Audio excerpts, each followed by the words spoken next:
line up tallest to shortest, and then put like you or I next to him, because we just had a few guys come into the league that are 6'8", 6'9". Eric Sandus is 6'7". You look at a guy like James Crick on the Beavers, he's 6'5". Andrew Verbrugge's 6'5". Carson Ferry, I believe, is 6'5", 6'6". There are a lot of tall pitchers in this league, and understandably, I mean, most good pitchers are tall guys, right. But still, we have some mammoths, no pun intended, in this league and all the 4 pitching staffs. Well, with further ado, we want to look at the rest of the starting lineups here today. First, for the visiting Eastside Diamond Hoppers, it's Alex Pup leading things off when playing shortstop. Has kind of rested comfortably in that leadoff spot lately. Blake Porter will bat second and play center. Joe Burke, a guy who has some protection in this lineup now as he bats third here today and plays first base. It's Yadi Rivera. More on him in a moment. He'll bat cleanup and play third. Sean Lauer will bat fifth and play left. Nick Kreitzer back in the DH spot as he hits in the 6th hole here today. Bryant Schellenberger, a guy who played at the University of Akron, will make his public debut here today. He'll play right field as well. Whit Hughes back behind the dish as he bats 8th. And Walker Paz will round things out as he plays second base against Riggleman here today. As for the home Utica Unicorns, they have Drew Galassi leading things off with a .630 slugging percentage here today and a .487 on base. He's the center fielder once again. Kenny Rodriguez making his first start, 0 for 4 to begin his career. He'll play left. Noah Childress, the designated hitter, hit a home run last night. He'll bat third once again. Ari Sakopoulos backing him up, batting cleanup and playing first. Leandy Castro in the 5 hole as he's the right fielder. Kevin Lambert will bat sixth and play third. Matt Parkinson in the 7 hole as he catches. Louis Attilis will bat 8th and play short, with John Hodo rounding things out. He's been a nice addition to the bottom of the lineup this year for Jim Essien, hitting around the 280-300 mark all year long thus far. Well, we talked about it and teased it a little bit, but we were watching Rivera take batting practice here today. It's just a different sound, isn't it? It's strange. He reminds me a lot of Joe Burke, who's going to bat in front of him in the 3 hole today and probably all season. Burke's got that smooth, quiet swing, natural power. It looks like he's not even really trying, and the ball just flies off. And from the first, 10, 15, 20 swings we saw from Yadi Rivera, it's kind of the same. But that's a conversation that you and I have had more in reference to the non-public games, that the sound coming off the bat is a little bit different when there's no fans and there's no stadium buzz and we're just kind of there. But there's music and there's players talking and we're having conversation. There's a little stadium buzz in BP today, and Yadi Rivera's sound off the bat is just distinct like I've never heard. We know this guy's going to hit. He had 11 home runs last year at Northwestern Ohio, batted over 400 with a 1,200 OPS. I mean, this guy's got pop and power and just a really nice baseball swing. Coming from the left side, too, that's a big advantage for the Hoppers, a righty-dominated Unicorn staff in just league here at the USPBL. So he's on the left side. He's going to have a significant advantage against a lot of guys. Well, the hottest team in the Hoppers here today, and maybe the best team in the league thus far, at least for the Utica Unicorns, looking for a 4th straight championship here in the USPBL. What do you think cracks there? I mean, 4 in a row for the Hoppers. The last time the Unicorns lost, it was to this Hoppers team. It seems like there's a bit of a rivalry building. This was the championship matchup last year, opening day, obviously matchup today, as we talked about Unicorns' first loss.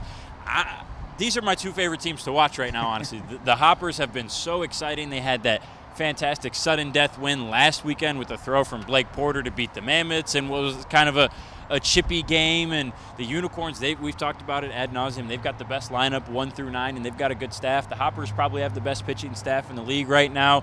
I'm really excited, and I can't overstate it enough how much fun I think tonight's going to be. Now, fireworks, a really good game here tonight. Stick around, a lot more when we get back here on the USPBL Network. Stick with us.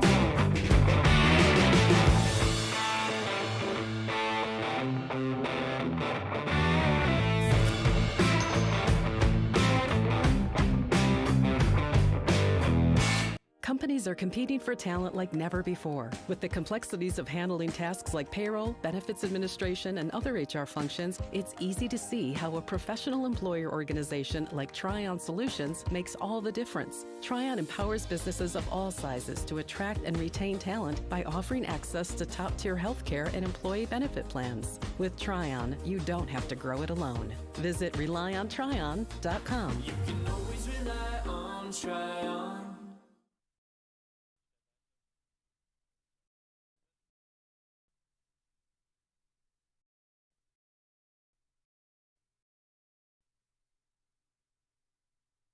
Welcome back to Jimmy John's Field, everyone. Jerry along to bat to bring you the call here today. The broadcast is sponsored by the following: Extension, Belfour Property Restoration, DTE Energy, Fifth, Jarbcom, Jimmy John's, Macomb Community College, Claire and Macomb, Metro Detroit Chevy Dealers, Pepsi, Scott, Valpak,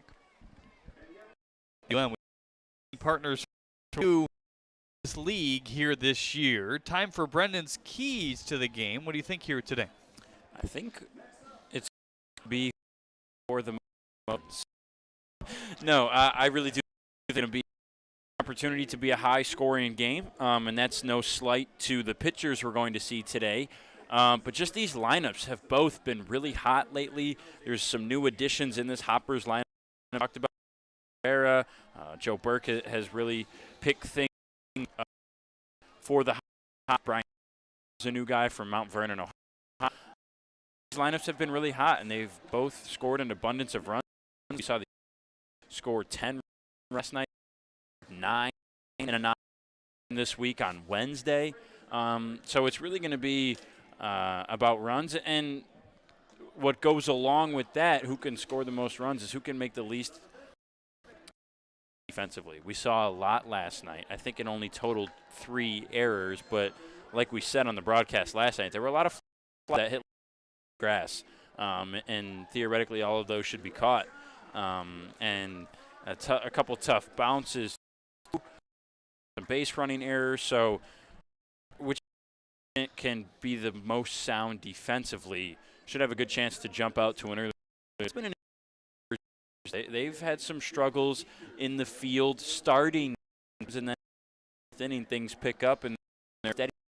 Talked to Ryan Kotke pregame today, and he said he's been really pleased, and that's part of this 4-game winning streak is they've kind of turned that around and been steady in their to lock into a common line. Going to change a whole lot from day to day, and we're seeing that here. Obviously, there's new additions from the college showcase that are immense lots. Been a steady group over the past 4 games, and they've really been exciting to watch, especially in those green uniforms that you see there. That's been part of their winning streak. They've won 4 games, and 4 games in a row they've worn the green, and they're here today in the greens again, and that's trouble for the home team Unicorns. But yesterday as well, there's no players on IR for these.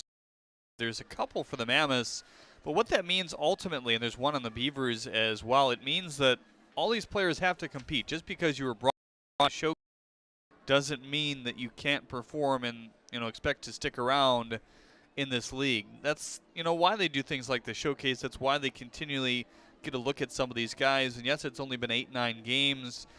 There's been a lot of workouts in between there, so these coaches know what these guys are going to give. And, the effort shows very early on as well what kind of player you're going to be here.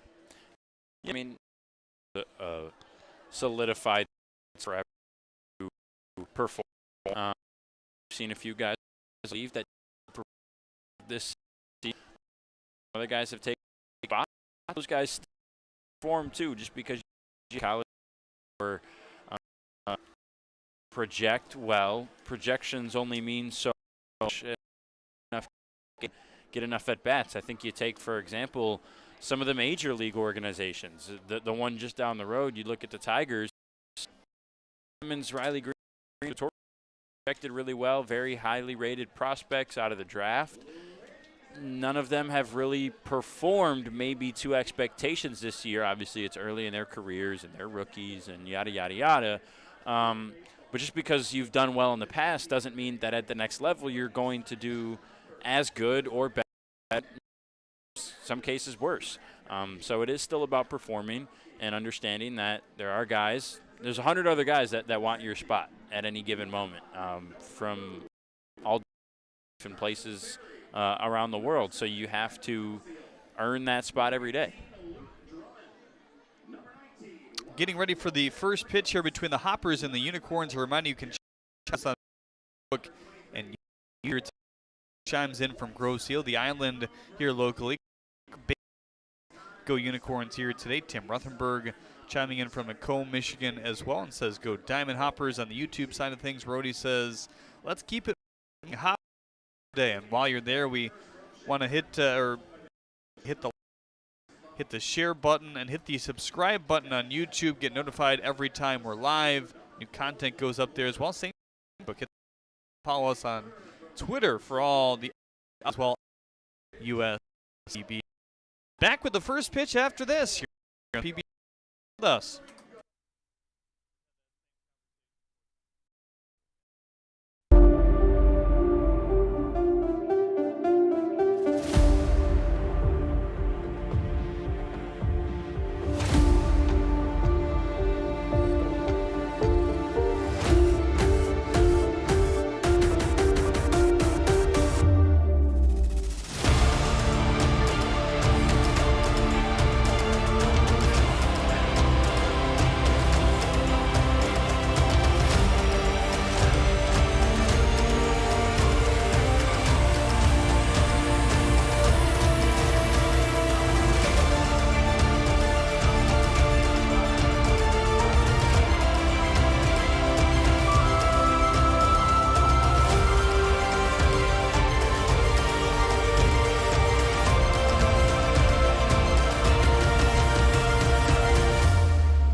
Slide into a new home.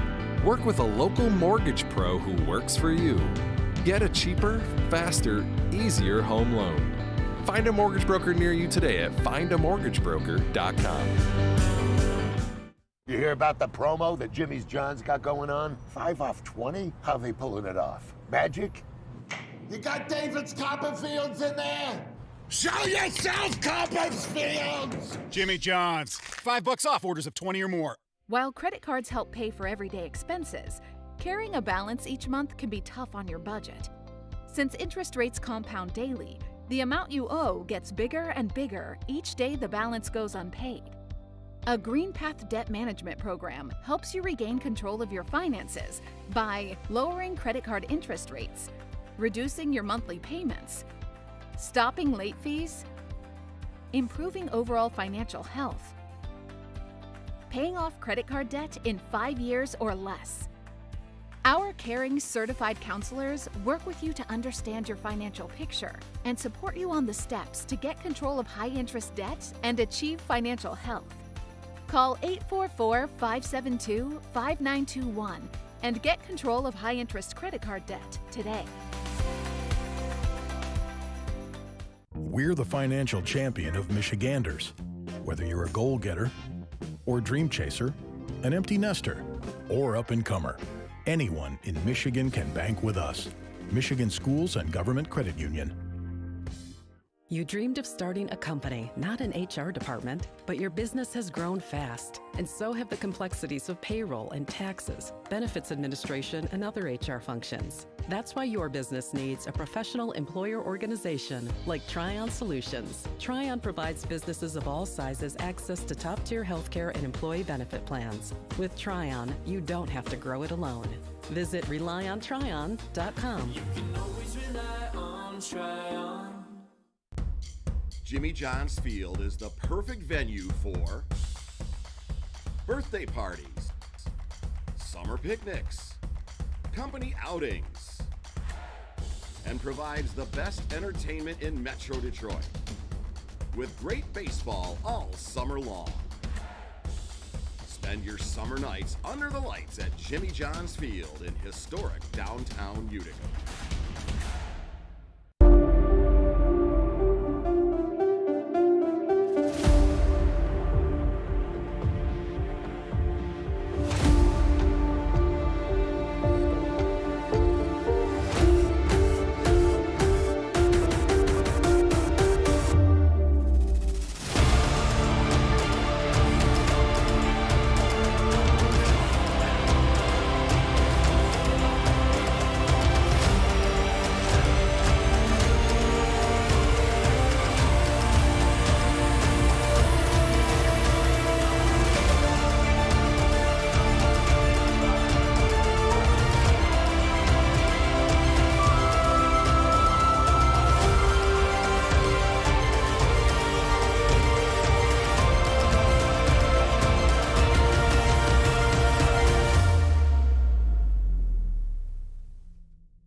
Nice rendition of the national anthem while you're away. Little preview of the fireworks as well. Gets the crowd every time when they pull off for the first time in the middle of the anthem.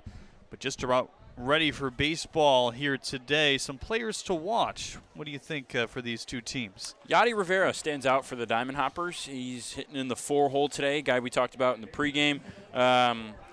You know, natural power, big pop off that bat, nice sound. Obviously, Joe Burke. And Blake Porter, too. Blake Porter had the dart throw from center field in Friday night's sudden death overtime win for the Hoppers over the Man. What game? He's hitting the ball well. He's been kind of a quiet so far this year for him. And then Kenny Rodriguez, he's making his first start, as you mentioned, Jeremy, in the pregame show for the outfield. Had a home run last night. He now, I believe, the USPBL in RBIs, the first player to double digits with 10 on the 4 home runs that he's had. He's over there at first base today. So is Mr. here today wearing number 14 for the Unicorns, making his debut, and the pitchers always brought to you by Ascension. Riggleman, obviously no stats yet, his first appearance in the USPBL, but his stats speak for themselves from Glenville State College this last year, 15 appearances. Leaf, mainly a starter there, an 11-2 record, sub-3 ERA, 106 strikeouts. That was in the top 20 in Division II this year at Glenville State. Pitched in a college league, summer league that is, just briefly before coming to the USPBL. He's not a showcase guy, just to clarify. He's a guy that targeted and wanted to get, and was here right around the showcase time where everybody, after the changes we had. Yep, another strong, good velocity. We'll see him touch 92, maybe 93 today. Someone's first pro start. We've seen a lot of guys who, kind of like we talked about in our last segment, project well, should have good numbers previously, but that first pro start in front of thousands of people, a lot of guys in front of before, you know, never know how that's going to go. Alex Pup to lead it off. .71 average coming into play here today. Pup, Porter, and Burke up here in the first inning. First pitch comes in at 7:08 p.m. 93-mile-an-hour fastball. One and Alex Pup here. And the wind is a factor. So, Adam Riggleman making me look like I know what I'm talking about. First touches, you might see it today, and we do. Not bad. For strike two.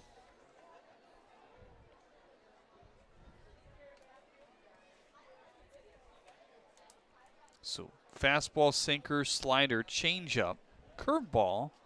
Quite the deep arsenal for Riggleman. Wow. Back sliders there as he gets Pup to K on the outside. Not something he does very often. Yeah, Alex Pup. He outs before that one. That's obviously his seventh. He's hit 370 coming into today. He's been best as far as singles go. You're not going to see him take too many three-pitch strikeouts like that. Blake 60 coming into play today. Most guys that have been here from the start of the year kind of over that 30, 35 at-bat threshold. Starting to be a good barometer to look at averages and slugging and base. A bit of a grain of salt at this point, but we'll mix it in a bit more than we did at the beginning of the year. Now the 1-1. Cut at the there on Porter.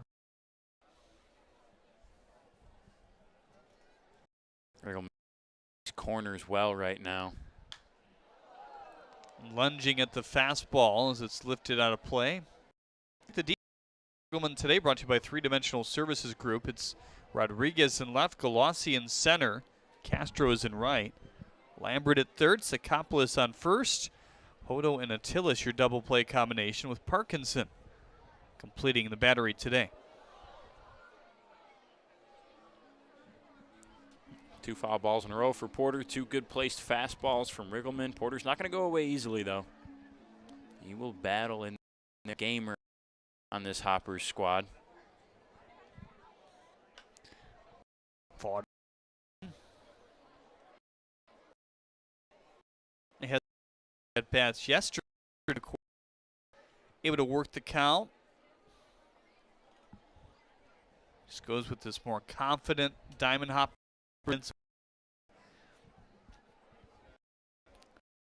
Up as you talked about a few minutes ago. Fastball high. 2-2 on Porter now. You can see Parkinson wanted that one at the letter. See if he could get Porter to chase the high fastball. There for strike 3. Not sure Porter was a big fan, but the slider's been working for him thus far today. Well, 2 up, 2 down, 2 Ks. Pretty good start professionally for Adam Riggleman.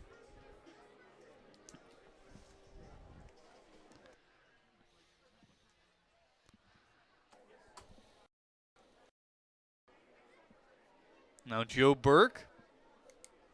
The last shot. Can't draw it up much better here if you're Riggleman despite the long battle.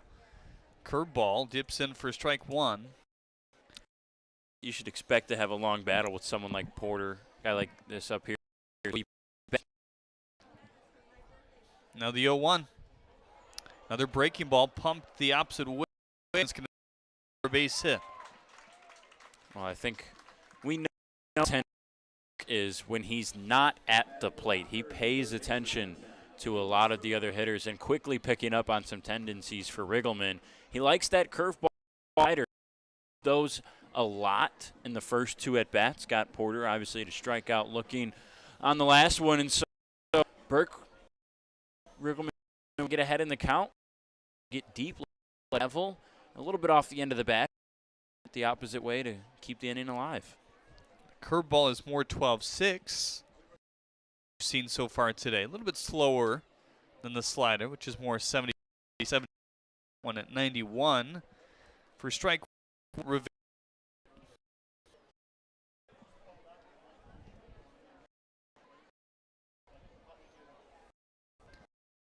playing a factor here today. You take a look there at what these are, sunlight and then into the shade. Attilis able to just tag the bag. It's Rivera's first professional bat. Ends in a fielder's choice here today. Nice start for Riggleman. Strikeout, goal. Soft fielder's to end for the first inning. Time for your sweethearts of the game here today. And there's JJ. Giving those flowers to Donna, and 101 in row one there. 101 on the, yeah, they are. Most seats here in the grandstands are pretty good. Yeah, not a bad seat in the house, I should clarify. Right on top of the action as always, as you get your first look at Andrew Wazinski here today. Wazinski, righty from Ada, Michigan. Spent a season at Akron, 2 at 0. Couple appearances this year to start. We saw him in the non-public game, as we mentioned. The time the Unicorns lost, he threw 60 pitches in that one, 4 innings. Only gave up 1 run. It was a homer to Kevin Lambert. But other than that, 6 innings pitched total, 5 strikeouts this year. Has looked good. Towers on top of that mound. Take a look at the defense behind Wazinski today, brought to you by 3-Dimensional Services Group. It's Lawler in left, Porter in center, Schellenbarger in right, Rivera and Burke on the corners with Paz and Pup up the middle. Hughes completing the battery here today, the native of SC4. Be Drew Colossi, Kenny Rodriguez, Noah Childress to lead it off here in the first inning. Colossi's been a really nice tempo setter. We kind of talked about it in the pregame. 9 walks to 8 strikeouts. That ratio right where it was last year as well. The power is there in the leadoff spot, and he's brought the speed a couple times when he's needed it as well. Yeah, 1120 OPS right now. He had a home run yesterday just below the scoreboard. Reminds me a lot of a Curtis Granderson type out there in center with some speed and athletic ability. We've seen him make a couple sprawling catches. He hits leadoff, hits for a little bit of power, a little bit more power than someone like Granderson might have had, but he's just been a consistent bat who's, I'm going to be surprised if he ever doesn't lead off a game for the Unicorns this year.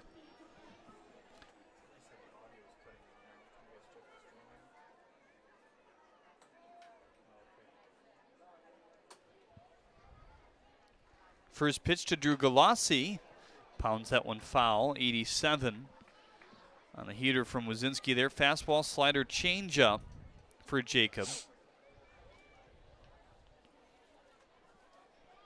Doing what he likes to do, get ahead of hitters early. Who doesn't, though? Slider pumped in for strike 2. It's an easy way to get ahead. Might expect an off speed here. Now the 0-2. Line drive to left, sinking foul. Out of the reach of Lawler there. It's a good job by Galassi to be ready for the fastball. 0-2 count. Not too many hitters are going to see fastball there. That's a breaking ball count that you try to get hitters to chase at. Wazinski knows that and tries to do a little reverse psychology, pump the fastball by him.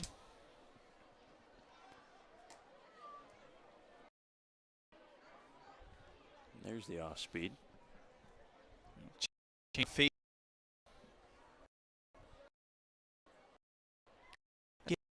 Much. 1-2. Pause over to cut it off. Wazinski here. Play, then it looks for pause. It's over to his glove side, kind of a bounding grounder. Has to side shuffle over there while still staying behind the ball, not letting it get past him. And then Galassi's got some speed. You got to make sure you get it over to first quickly.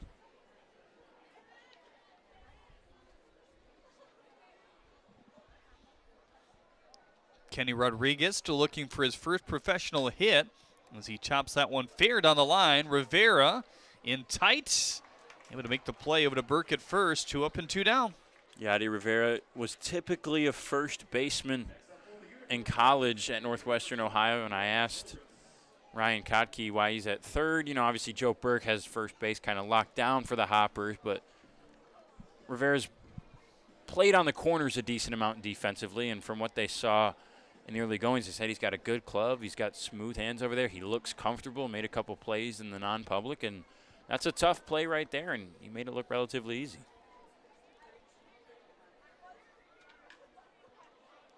Chopped in front of the plate.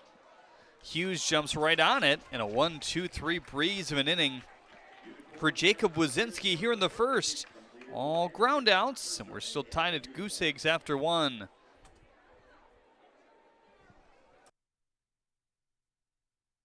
I'm all in with HR and Organizational Development Council. I'm all in with Marketing and Business Development Council. I'm all in with Operations and Member Experience Council. I'm all in with CEO Council. I'm all in with Lending Council. I'm all in with CFO Council. I'm all in with Technology Council. Our credit union is all in with CUNA Councils. They call me Prospects. Since the day I was born as a diver's watch, the challengers of the world have taught me many things. Life is not a numbers game. It's about challenging ourselves. No matter what happens, just follow your heart. These pioneers drive our generation forward, not by setting records, but by never giving up. Keep going forward. Prospects. Available at Lucido Fine Jewelry. Jimmy John's Field is the perfect venue for birthday parties, summer picnics, company outings, and provides the best entertainment in Metro Detroit with great baseball all summer long. Spend your summer nights under the lights at Jimmy John's Field in historic downtown Utica.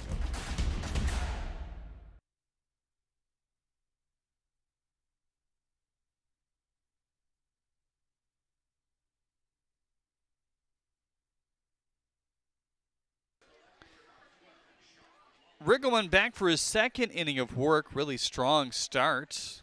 A pair of Ks, one swinging and looking to Pup and Porter, respectively. Then kind of a soft single the opposite way for Joe Burke. Fielder's choice got him out of the inning. So far, so good. Yeah, that curveball and slider looked really tight. Nice break in the first inning there. Used the fastball well, around 92. There's the curveball on the first pitch. He definitely liked the slider more early, but he dipped a couple solid curveballs to the last two hitters. It sounded like I might have broke his bat. Hodo can't play it.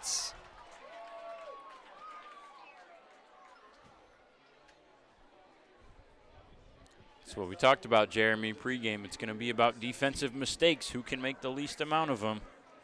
It's the first one we've seen today. Goes up as a hit on the board, so a hit and an error, allowing the Hoppers to reach.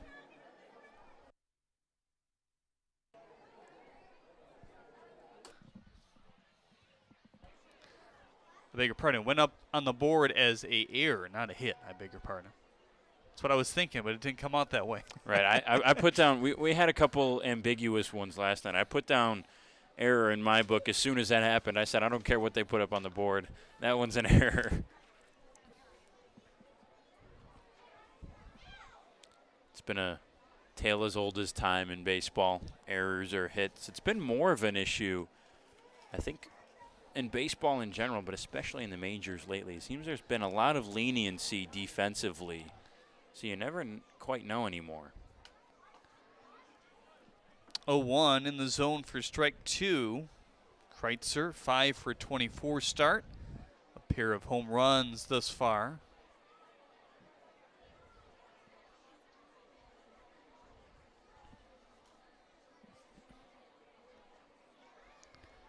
Now the 0-2. Ooh, busted him inside. Snap throw to first. Got him! Parkinson guns down Lawler for the first down here in the second. Well, we saw Parkinson try to get one of the Beavers yesterday. I was talking with Mitch Aker today about just how good Matt Parkinson is, both sides of the ball. You don't see too many catchers be as good at the plate as Parkinson is, but his arm is just a cannon behind the plate right there, and that's an example we see tonight, making up for that first error. 2-2 on Kreitzer now. Whole different feel to this inning now. On the ground to Hodo, lunges out. Nice recovery for the second out here in the second. Good way to make up for it. Didn't quite need to slide, did Hodo, but he did so to be comfortable there and get a nice smooth turn over to first. Here's Bryant Schellenbarger. Made his debut the other day in the non-public game on Wednesday. Fastball low, swing and a miss. Schellenbarger, 3 seasons at Akron before coming here. Good school. Now the 0-1. Slider. Nifty right in there for strike 2. These hitters have just not been able to pick that pitch up well yet today. I think Riggleman is just freezing them with it.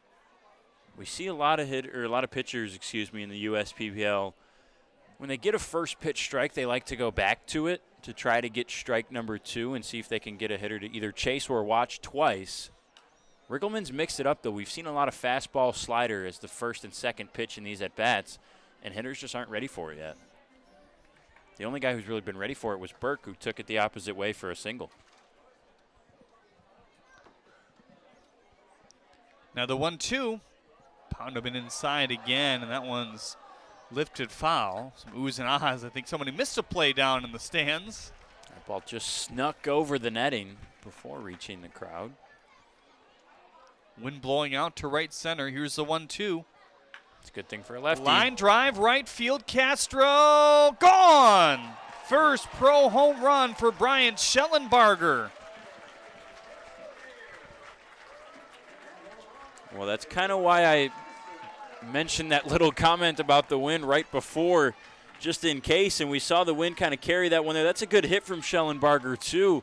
And I watching that slider come in that at-bat, I just kept saying to myself, man, he's a lefty. He should be able to do something with that pitch. It's much more deceptive to righties than it is to lefties. And Schellenbarger waited on it and took it on the pull side down the right field line. Nice knock.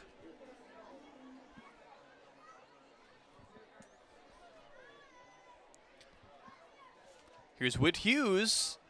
Fastball off the plate inside.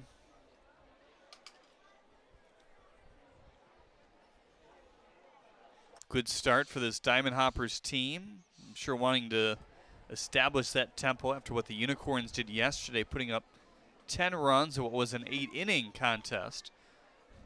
Fastball zings in for strike 1. The Unicorns are so good at putting runs on the board first, especially in the first 3 innings. We saw all 10 come in the first 3 innings last night. 1-1 slider again. See, that's that slider that's much more deceptive to righties. Coming in on that front foot. Looks like it might even hit you and then slides back in. Working fast, the 1-2. Parkinson trying to pull it back in, but no buy.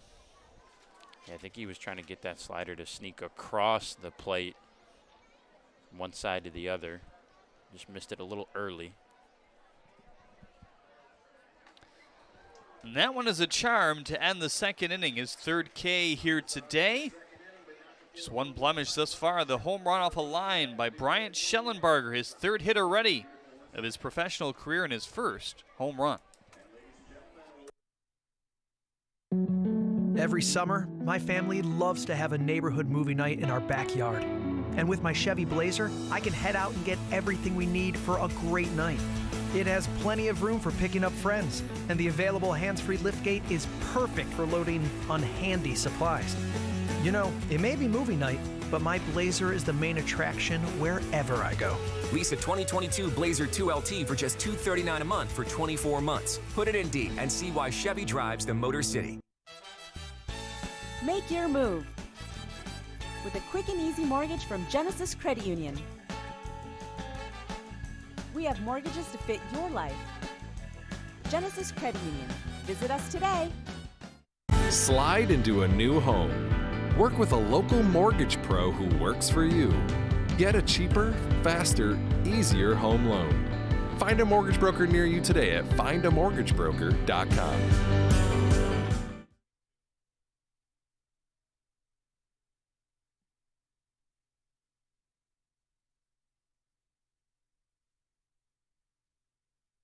Kind of an interesting inning in that top of the second. We saw a leadoff error erased in the end. Pickoff down to first, and then a good play by Hodo to recover. Left 2 outs and the bases clear. Schellenbarger looking for his first career homer. Got it on a 1-2 pitch off a line, and then Riggleman uncorked some really nice sliders to Hughes. He took some close ones, so give him some credit as well, but a really nice last one that froze him and notched the 3rd strikeout here today for Riggleman. Yeah, I think he might just have to abandon that slider a little bit for the lefties. It seems like they're having a little bit of an easier time picking it up, not just necessarily making contact with it, but just noticing whether it's going to land in the zone or not. The righties, understandably, it's much more difficult for them to do, and that's the good thing for Riggleman is he's got a 5-pitch repertoire. He can kind of abandon it for lefties and use some of the other pitches that he has. Well, here's some more power. A guy that could wipe out that lead with one mighty swing. First pitch to Ari Sakop. Glove of Hughes there, 1-0. And another lefty. He has taken advantage this year of that wind that often blows out to right field. They're playing him off the line as that fastball is away, 2-0. Off the line and left, that is left center field gap. Got a of Schellenbarger. You can see it bounce off the soundstage there in right center as rifled foul into the dugout. It did look like he kind of picked up that foul ball pretty quickly. Schellenbarger right. But yeah, that's if it gets on the right angle, that's a tough play to make out there. He's got the sunglasses and he's still trying to shade the eyes. 2 goals. And with just over 30 at bats, that surmounts to a 676 slugging. The 2-2 swing and a miss, maybe a tip. That's what they did call, but either way, the first strikeout for Wazinski here tonight. Yeah, Wazinski's stuff is looking pretty good. That's not an easy guy to put away, and it seemed like no trouble for Jake Wazinski.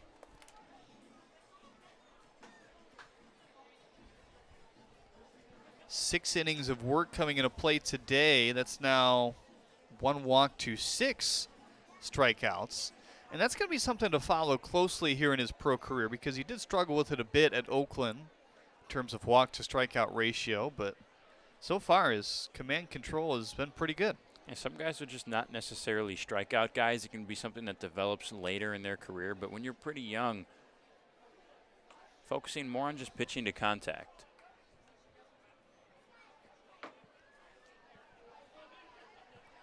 Good buzz in the ballpark here today. You can feel the Friday energy for sure. Usually one of the better nights to come to the ball game. 1-1 fastball away. 2-1. Patio area is packed, both in right field and left field. Chevy Pavilion, good spot for a home run ball. So is the lawn out there in right field. They've already seen one. That one tucked inside, 3-1 on Castro.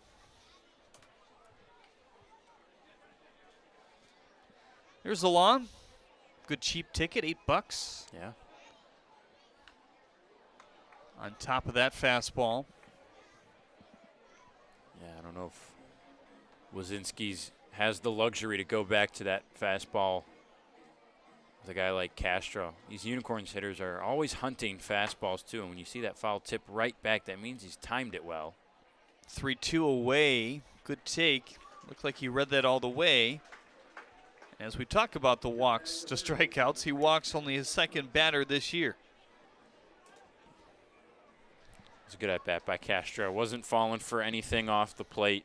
did a nice job laying off those pitches in on the hands, which can be a difficult thing to do for righty-righty matchups.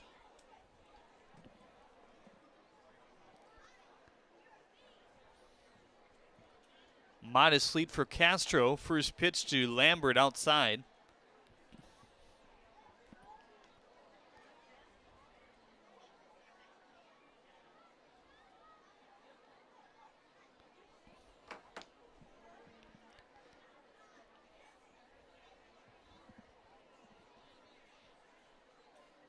Now the 1-0. Lofted to left. It's going to sink its way in. Firing to second base there is Lawler. You saw him try to juke out Castro, lifting the glove up as if he was going to catch it, but he knew that was not going to happen. Yeah, I think the whole way Lawler knows he can't quite make it there. Pup, that's a really tough play, going directly backwards over the shoulder, trying to make that catch. Good awareness by Lawler, though, to see Castro kind of falling for that juke a little bit and try to fire one into second, but a nice hit there for Lambert. Matt Parkinson, 8 for 19 starts. Looks at a slider high. Parkinson, like we talked about, has been really impressive this year. Thrown into catching the knuckleballer once again for the second time yesterday. Had a chance to talk with him about that. And, you know, he kind of apologized to his fellow pitcher Aiken, but Aiken said, hey, look, you're doing good. It's a work in progress. And it's a situation, too, where literally Aiken was just thrown into the fold after the tryouts, 2-0, chased it. So that in itself is hard because he caught him literally 2 days after the tryout on Wednesday. Yeah, it's not an easy thing to do ever to catch a knuckleballer. Parkinson's doing it with a new glove that Aiken brought, specifically a softball glove for catchers who haven't caught knuckleballers before. He said it's so big, sometimes he didn't even feel the ball coming into the glove. And obviously the knuckleball isn't as hard as most of your pitches, but he throws a harder one. Yeah, mid-70s. Tops out at 81. Not sure if he hit that yesterday, but Parkinson said the better spin of the two outings was yesterday, or lack of spin, that is. Punched into right, a base hits all the way to the wall. Castro around third. He'll score. Lambert being held up there at the last minute. 1-1 game here in the second. Oh, how about Matty Parkinson? Just talking about it, he just hits, and then hits some more, and then hits a little bit more after that. And he's now 9 for 20.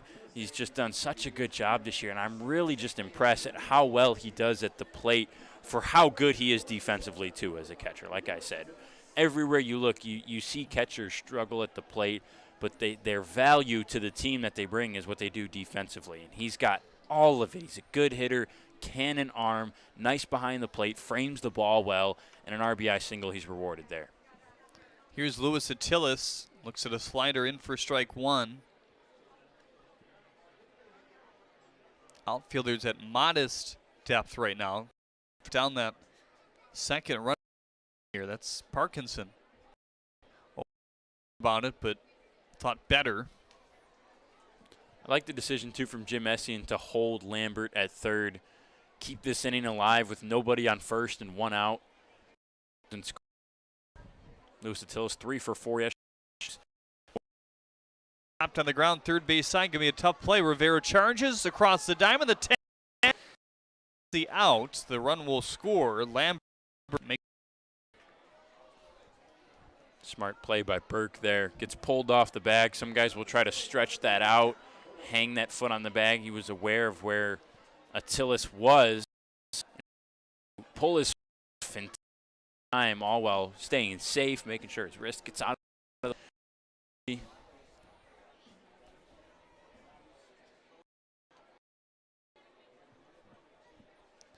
John Hodo, the last chance.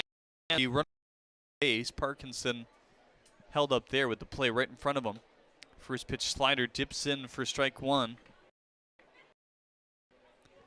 We've seen some sliders with a bunch, at least for the USPBL. Here he's Two pitchers thus far, Riggleman and Wazinski. 0-1 chop to Rivera again. He will roll. We saw quite a few of those balls yesterday. Who was it? Was it Collette or Lambert who was? It was Collette, yep. Yeah. One that literally near the knuckling to the left, and just before. I think it hit kind of and just like veered off foul. It would have had it stayed fair. See very often. The wind blowing out. Down in the count. 0-2 on the outside.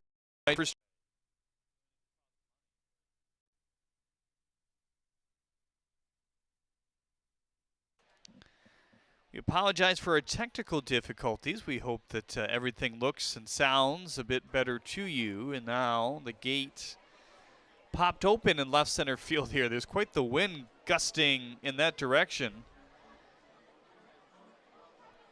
Just looking at the flags and the Chevrolet pavilion there, it's kind of billowing, which you don't see very often. 1-2 on Walker Pause. 89-mile-an-hour fastball inside.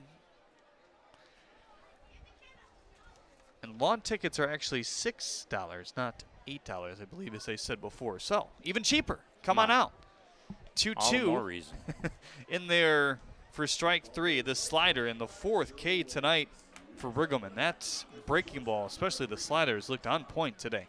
It really has. It's got tight spin. It's got good movement. He's targeting it well. Whatever his aiming points are, whether it's inner half, outer half, up, low, they're working, and the slider is moving how he thinks it's going to, and that's a really good thing to see, especially this early. Sometimes that pitch can kind of tail off a little bit, and you can start to lose some of the effectiveness as the game goes on, which is why you want to get the most out of it early, and he's done that so far.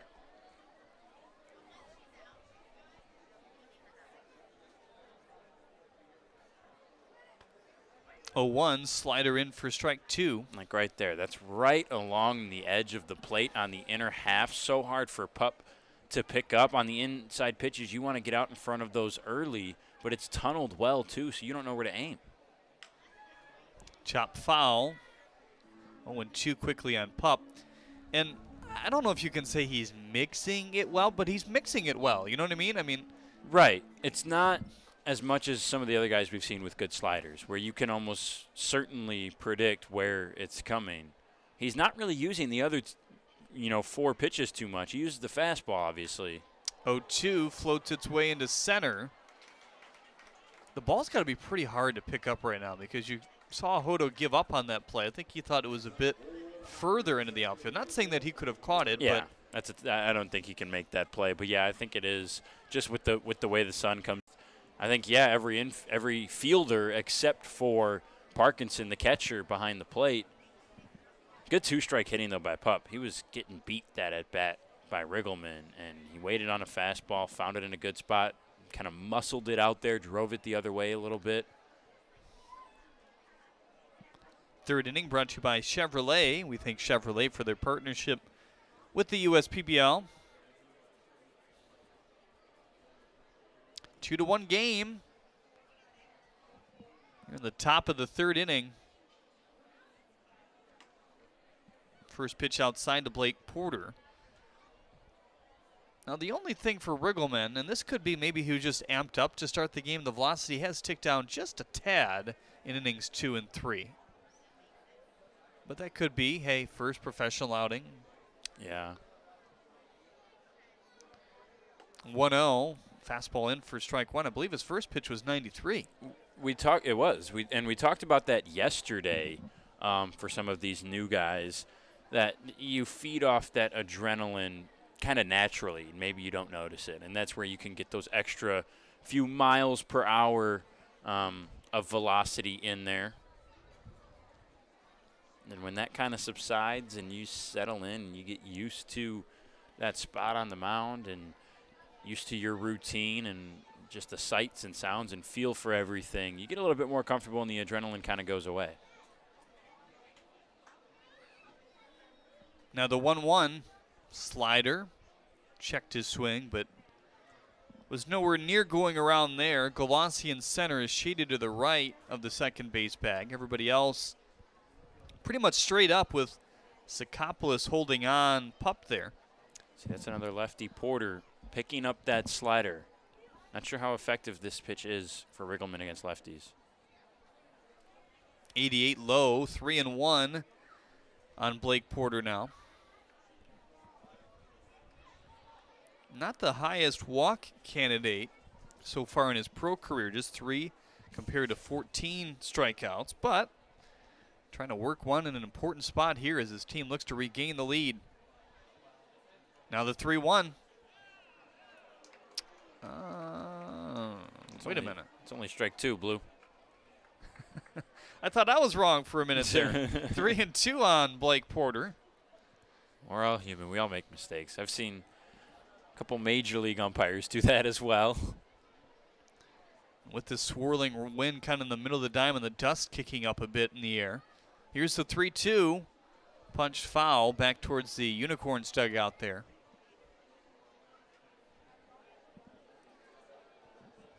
The dugouts here at Jimmy John's Field pretty far down the lines, and that's to get as many seats as close to the field as possible, done by design. Sure does make for a long walk back if you haven't done something well. But it has resulted in good seats, too. Those are really nice spots to sit. I've sat there as a patron before. 3-2, he called late time as Riggleman came home anyway.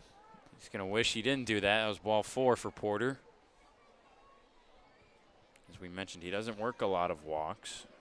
Just the 3 that you mentioned, Jeremy. 997 OPS kind of makes up for that. The walk to strikeout ratio, 3-14.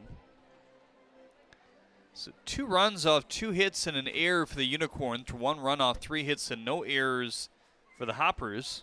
Hoppers scored their lone run on the solo shot to the left, or to right, I beg your pardon, to the lefty, Schellenberger. The 3-2, runner moving with 1 out near the eyeballs. Now runners on first and second with 1 out. And a dangerous hitter coming up in Joe Burke. Well, we've seen Riggleman look good. Obviously 1 home run, but 4 Ks. Only faced 8 batters through 2 innings. But now we get to see the first test, see what you're made of. 2 on, only 1 out.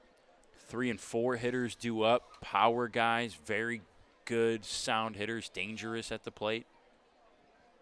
First pro test. Lambert playing slightly in at third. The slider not snapping where he wanted it to there. You could see his reaction after the little leg kick.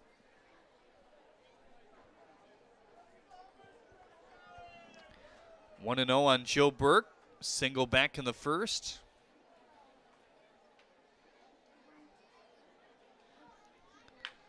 Rip to left. Will it stay fair? It sure will. Past Rodriguez there. Being waved around is Alex Pup. He's going to score and tie the ball game.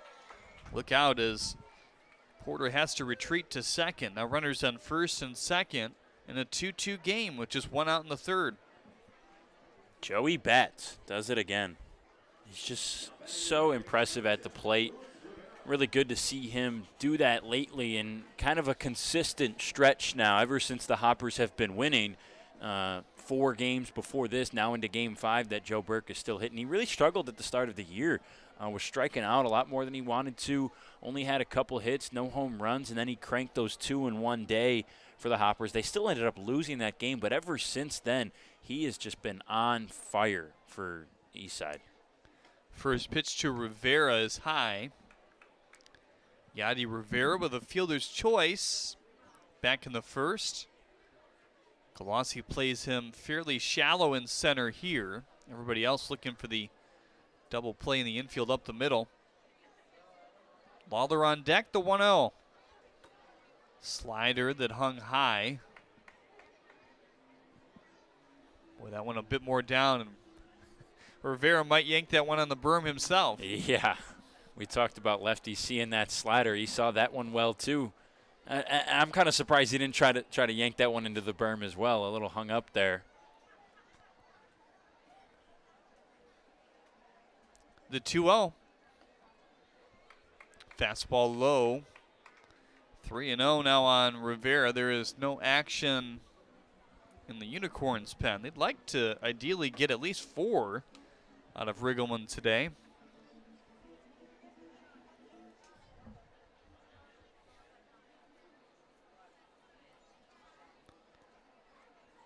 The 3-0. Taking all the way and call the ball. Second walk of the inning.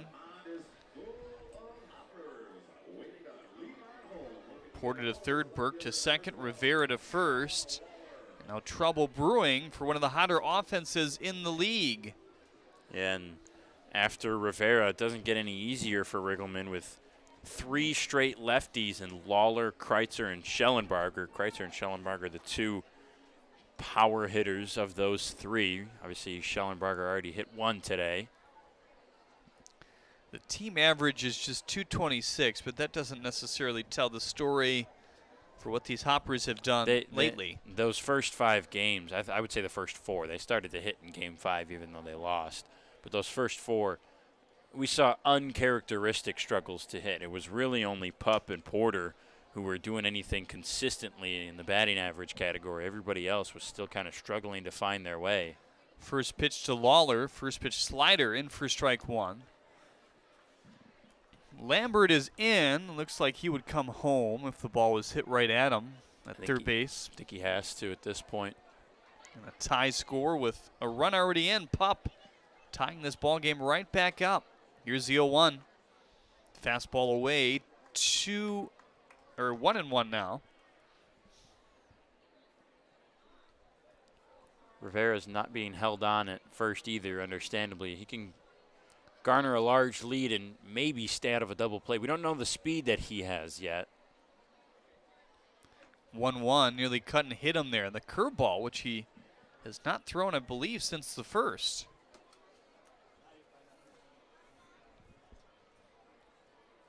It's that 12-6 vertical drop off the table curve.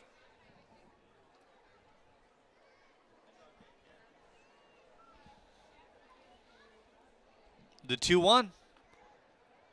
Parkinson again trying to pull it back in, but not to be had there. Second straight, 3-ball count.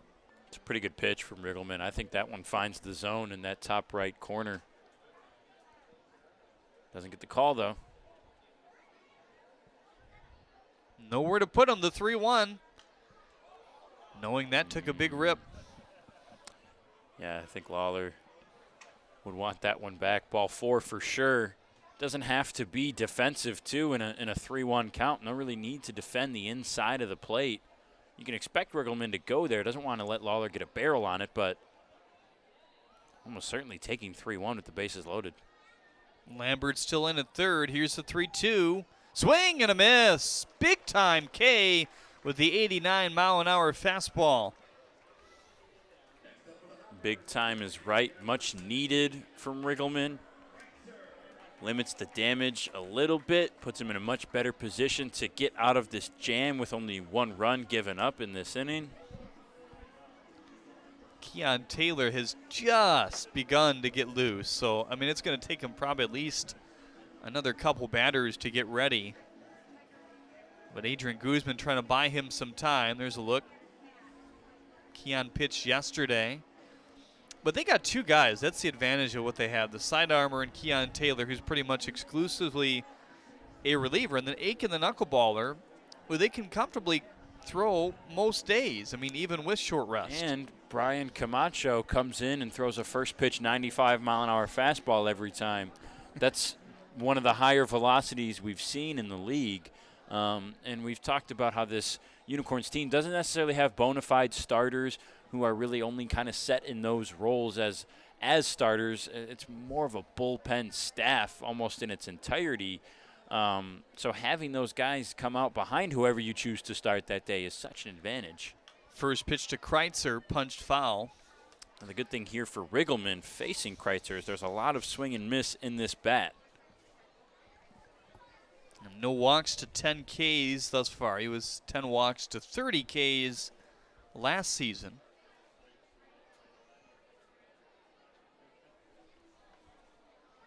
The 0-1. Now, obviously, Riggleman hasn't been around long enough to have that information on Kreitzer, but his catcher Parkinson has, and he knows that, and he's going to give Riggleman some pitches that are going to be tough for Kreitzer to work with. Looks like they're trying to work the inside. That might leave the outer half open here on this 0-2.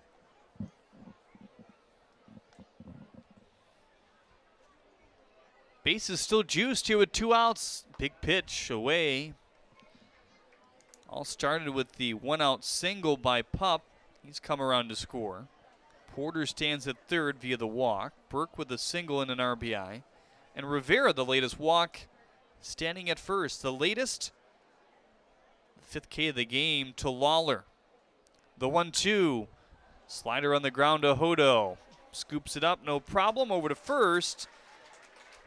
And the damage is minimalized after a twice bases loaded situation and 7 batters coming to the plate for the Hoppers in the 3rd. They do tie the game up, though. Back to square one at 2 after your 5th third bank, 5th third out of the game here today. Time for JJ the Water Boy, presented by Michigan First Credit Union here today. Going to bring the water out, and I tell you, it's not as warm as it was yesterday, but we stuck around for batting practice. Our open was in the bright sun. It's still warm. It feels hot and heavy out there. Yeah, our pregame was out there at that black desk that kind of reflects the sun a little bit off of it too, and we were boiling. We were for sure toasty. It kind of sucks the life out of you a little bit, but a fun game like today that we've already had, this has been a blast so far, reinvigorates your senses. 79 degrees here in downtown Utica, Michigan. That's Duncan, who will race against Ribby, and Ribby had a day to forget not too long ago, kind of losing the headpiece there, but Ribby is sluggish himself. He's just rounding the second base bag. Duncan, a little bit of a trip, but he's good. He's got those shades. Are those Crocs he's running in anyway? That's going to be tough to do. Crocs and shades, cool as ever, Duncan. Plays for the Patriots there. Your DTE Energy Kid Race the Mascot goes to the kid. Once again, Duncan is our winner here today.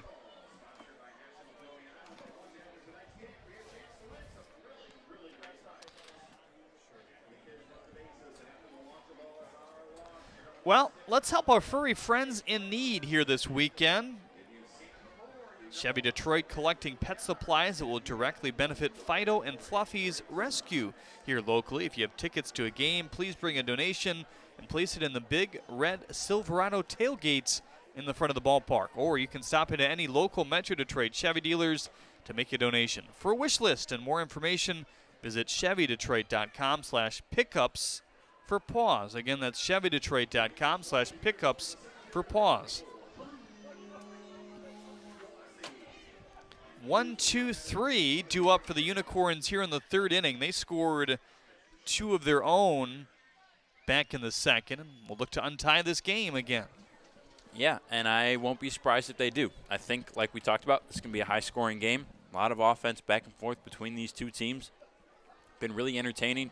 It's been good baseball, too. We've seen some really good at-bats, some good pitchers battles. We've seen Riggleman and Wazinski toy with some batters. 0-2 on Galassi. Went with the first pitch changeup there to Drew. Maybe just trying to change the fortunes. Had a nice, quick 1-2-3 inning in the first. Did strike out 2 in the 2nd and walked 1, which cashed in. Well, that's one way that it's kind of looking like might be the method of pitching to this Unicorns lineup is kind of working backwards and ending the at-bat with some fastballs. They're all trying to hunt those. 1-2, line drive to left, hanging up towards the foul pole. It's going to hook foul into the bullpen, though. Keon Taylor going to pick it up down there. And when batters are hunting fastballs, that's the last thing you want to throw to them early when they're much more free swinging. When they get kind of defensive, you know, the adrenaline kicks up a little bit with 2 strikes. Then you can try to pump a fastball by them in a tough spot to hit. But early in the count, it's much easier for them to put a barrel on. 1-2 is right down the middle of the plate, but low. 2-2 on Galassi. And that's another changeup from Wazinski. In the hands and fouled off. And you can see Galassi's, like we talked about, he's contacting those fastballs. He's a little behind on them, and that's because he's defensive. Wants to make sure he identifies this pitch before he swings with 2 strikes.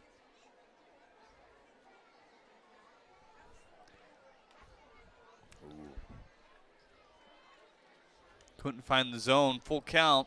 It's a really nice pitch, the slider from Wazinski. I thought that would really even better job by Galassi to hang off of it and not take a swing. Swing and a miss there.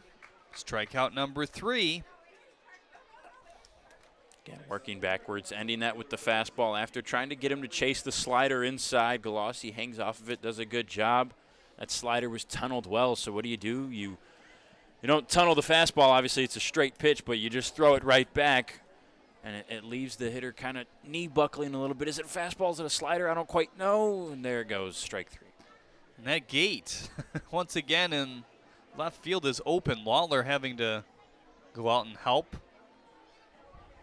And the wind today, just the past couple days, has just been brutal. Swirling all over the place, consistent. See all kinds of dust being kicked up from the third base side across the diamond right now, back towards the fans.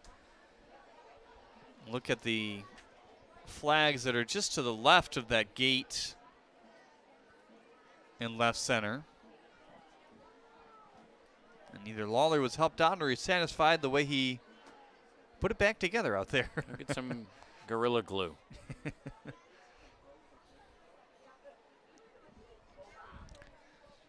Kenny Rodriguez today 0 for 5 to start his pro career and 0 for 1 today. Ground out to the third baseman Rivera. First pitch hit him. First pitch changeup. First time we have seen that to Rodriguez.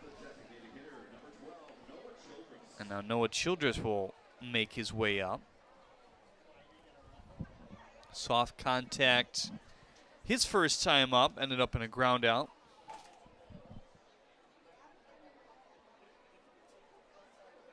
Nine hits this year for Childress and 25 at bats.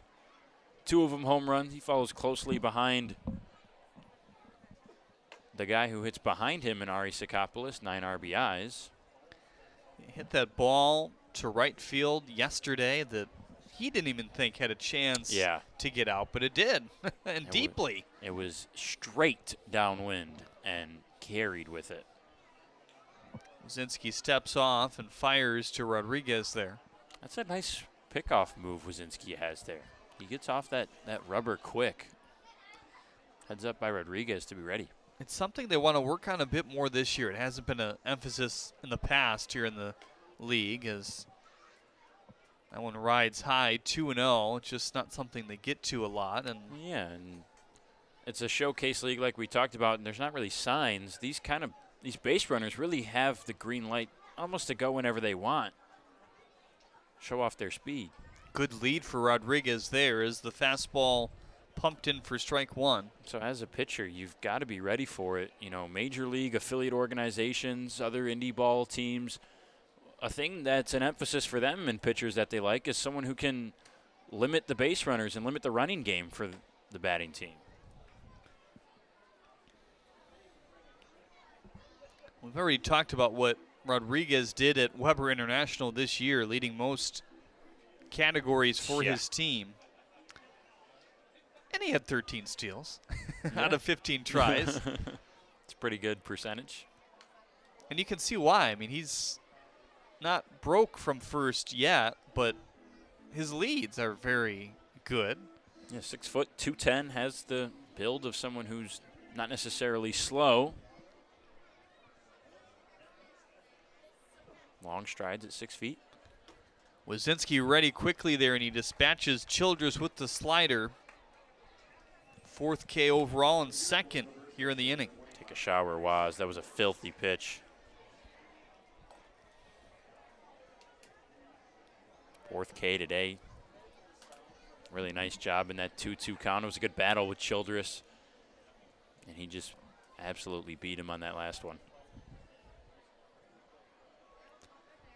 Ari Sakopoulos is one of those 4 strikeout victims so far. He's done a good job of limiting the K's this year.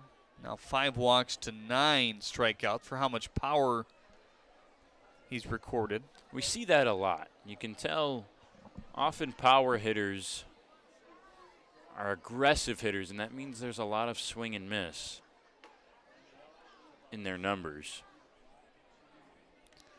Last year was limited sample size, so don't really want to look at that too closely, Right. but was right around there in 19 at-bats as well. In college, he was more of a K guy compared to walks. He did have nearly an even season in 2017.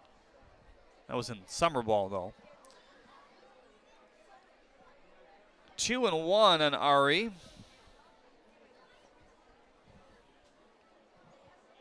The only base runner standing at first of this inning, a hit by pitch. And he's off with the pitch. We got a little bit of a pickle here. Tags him with the glove. That's popped down at shortstop. So like that, Jacob Wazinski faces the minimum here in the 3rd inning. And with that little pickle, you can get a half-off pickle pizza tomorrow at Sherwood Brewing Company, not too far from the ballpark. Brendan Shabath will take over on play-by-play after this here on the USPBL Network.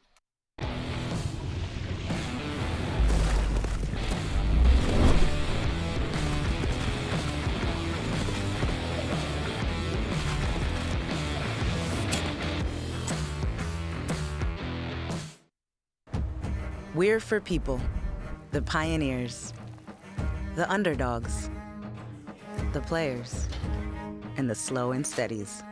We're for people, for who they are and who they could become. Yes, we're a bank, and some say our business is all about money, but that's an old idea. Because look past the money, and you'll see real human lives. We see it, because we're for people. Huntington, welcome. Jimmy John's Field is the perfect venue for birthday parties, summer picnics, company outings, and provides the best entertainment in Metro Detroit with great baseball all summer long. Spend your summer nights under the lights at Jimmy John's Field in historic downtown Utica. Adam Riggleman working on inning number 4 here from Jimmy John's Field. It's tied at 2 apiece between the Unicorns and the Hoppers. Due up for the Eastside Diamond Hoppers, 7-8-9 hitters Schellenbarger, Hughes, and Paz. There's 4 runs total that we've seen today between the 2 teams, only one of those coming by virtue of a dinger, and it was a solo blast to right field by the lefty Schellenbarger. Back in the 2nd inning, he steps up for his 2nd at-bat today. That was his first professional home run. He got his first pro hit on Wednesday in the non-public against the Westside Woolly Mammoths. First pitch to Schellenbarger, low, fastball. Excuse me, that's the changeup under the zone for ball 1.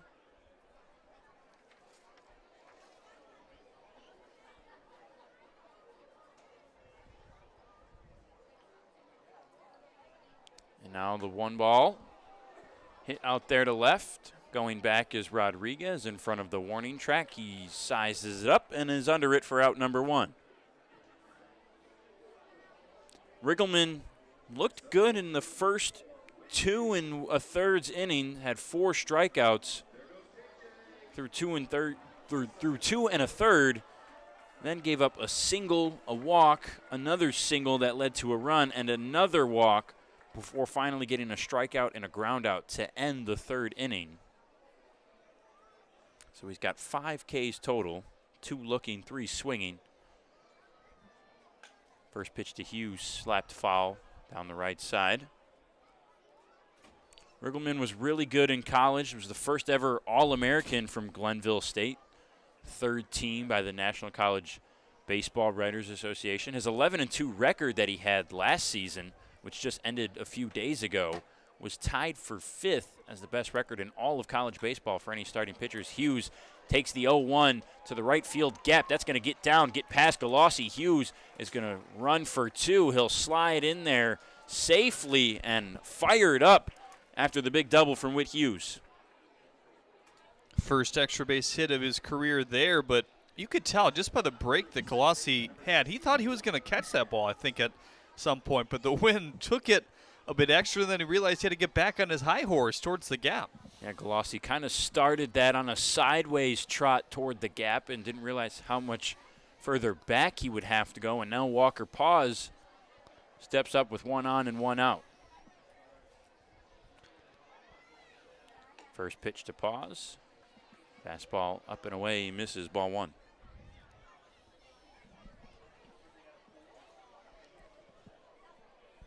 Pause struck out in the third. Makes him 3 for 16 on the year. Does have an RBI. Swinging, hits this one up into the air. Rodriguez is under it. Misjudged at first.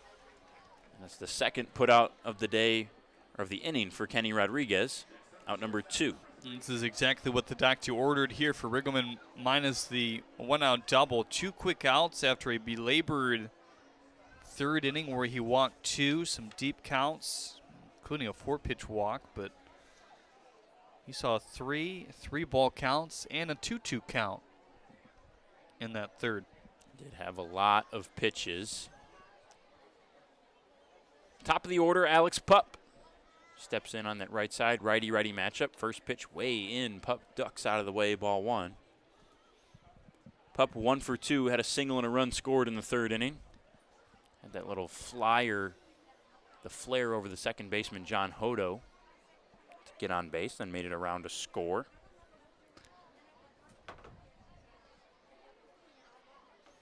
Waves at that one, off balance from Pup, 79 miles an hour in there for strike one. We saw Keon Taylor get up and throwing fairly quickly when things started to unravel a bit in the third. He's still on the mound, but not really actively throwing right now, so he's probably ready to go. Just kind of assessing the situation here, obviously with 2 quick outs. Ball's in the dirt for ball 2. Pup has a runner in scoring position. His .371 average before today hasn't exactly translated into a lot of power. Still looking for his first home run. Only 3 RBIs up to this point. On base of .450. 5 walks this year to 6 Ks. 7 after the first strikeout in the first inning today. He's ahead 2-1. Hughes the runner on second. Checked his swing. Did he go? No, he did not. Now 3-1. It's a big count here to the top of the order. You'd love to get out of it unscathed, especially after the one-out double. Well, between the guys due up behind Pup, Porter, Burke, and Rivera, we've seen 2 walks, 2 singles, and an RBI single at that from Burke. 3-1. In there, slider, strike 2. Not sure Pup was looking for that, and not a lot he could do with it in the end.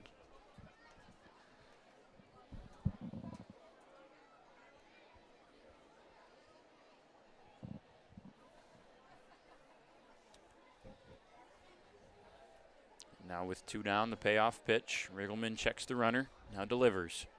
Swing and a miss. A nice curve there from Adam Riggleman.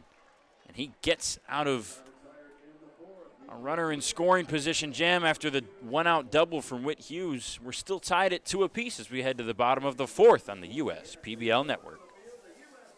There are things you can rely on in this world, like your dog being happy to see you, coffee getting you through the day, and the government changing business regulations. And when it comes to navigating those regulations, you can rely on Tryon and its team of attorneys. Tryon can also tackle time-consuming HR tasks like payroll and employee benefits, so you can stay focused on growing your business. With Tryon, you don't have to grow it alone. Visit RelyOnTryon.com. You can always rely on Tryon.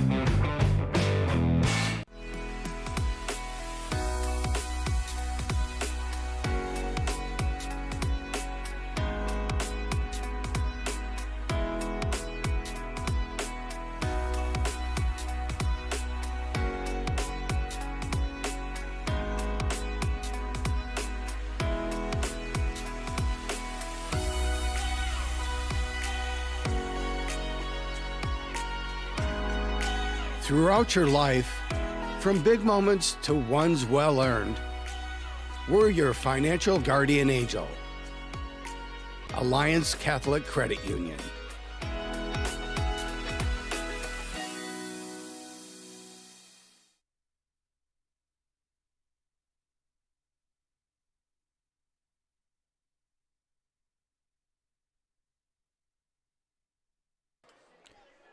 Inning number 4 for Jacob Wazinski. He'll face 4, 5, and 6 hitters, Sakopoulos, Castro, and Lambert in a 2-2 game between the Unicorns and the visiting Eastside Diamond Hoppers. Wazinski only faced the minimum last inning after he hit Kenny Rodriguez with the pitch. Rodriguez got caught stealing.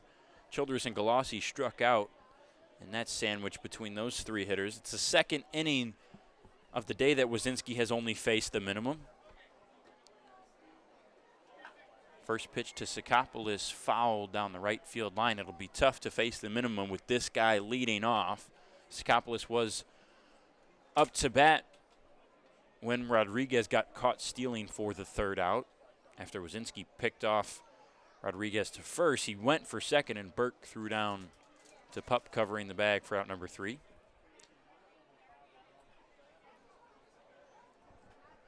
The strike one to Sakopoulos. Way outside, up and away, ball 1.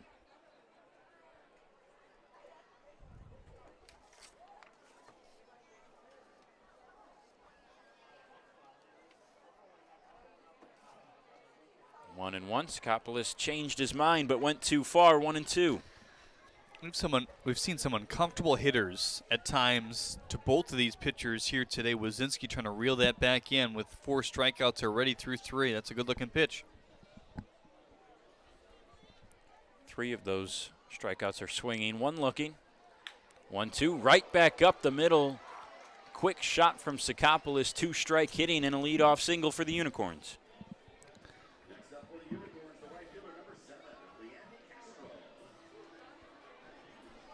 It just feels like the Unicorns are still ahead in this game for whatever reason. It doesn't necessarily feel like a tie score just from the production we saw in the second inning, but at the same time the Hoppers were not able to drive in some runs when they had the bases loaded. So it's been just one of those games where it doesn't really feel like it's level. Might be partially because the Unicorns have been ahead so often this year. Castro first pitch swinging under that ball, fouled back, strike 1.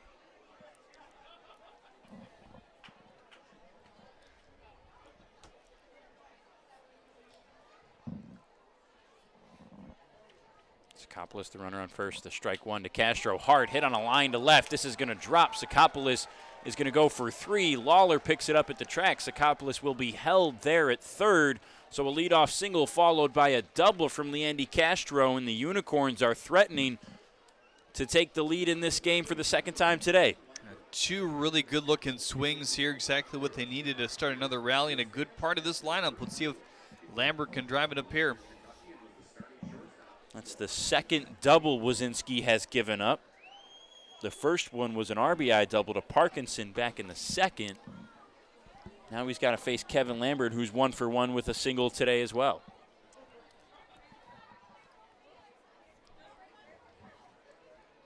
Lawler on that last at bat was shaded for Castro to go the opposite way. He was far over, almost in that left center gap.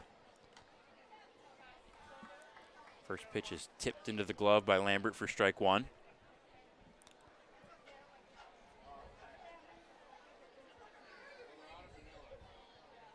Wazinski's gotten ahead in all 3 counts this inning.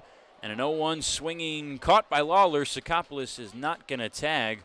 It was a beautiful throw by Sean Lawler out from left field. It didn't matter. He gets the sign of approval from Whit Hughes, pointing the glove out there. The outfielders, obviously we saw the throw from Blake Porter over last weekend, but been impressed with some of the outfielders league-wide, but especially on this Diamond Hoppers team with the arms that they have, and not just the strength, but the accuracy. I mean, that's an easy tag for Hughes, and Sakopoulos is probably dead to rights had he tried to tag up on that play. It was something, kind of talking to this coaching staff that they highlighted to us very early on. They thought they'd have a good track down outfield with some good arms. It's shown. First pitch to Parkinson. He tells Scoreless to hold as it's in the dirt. Hughes does a nice job snagging it before it runs to the backstop. Kind of talked about it the last time Parkinson came to the plate. You know, catching at any level of baseball is tough. At times it can wear down your offensive ability, and we'll see if this continues as the season wears on, the summer wears on to the dog days of August and such. But Parkinson is impressed on both sides thus far. He's ahead here, 1-0, takes a called strike one. Had that RBI double back in the second. He's 9 for 20 this year. Duncan Hewitt was also on this Unicorns team. He is shifting rosters to the Mammoths going forward.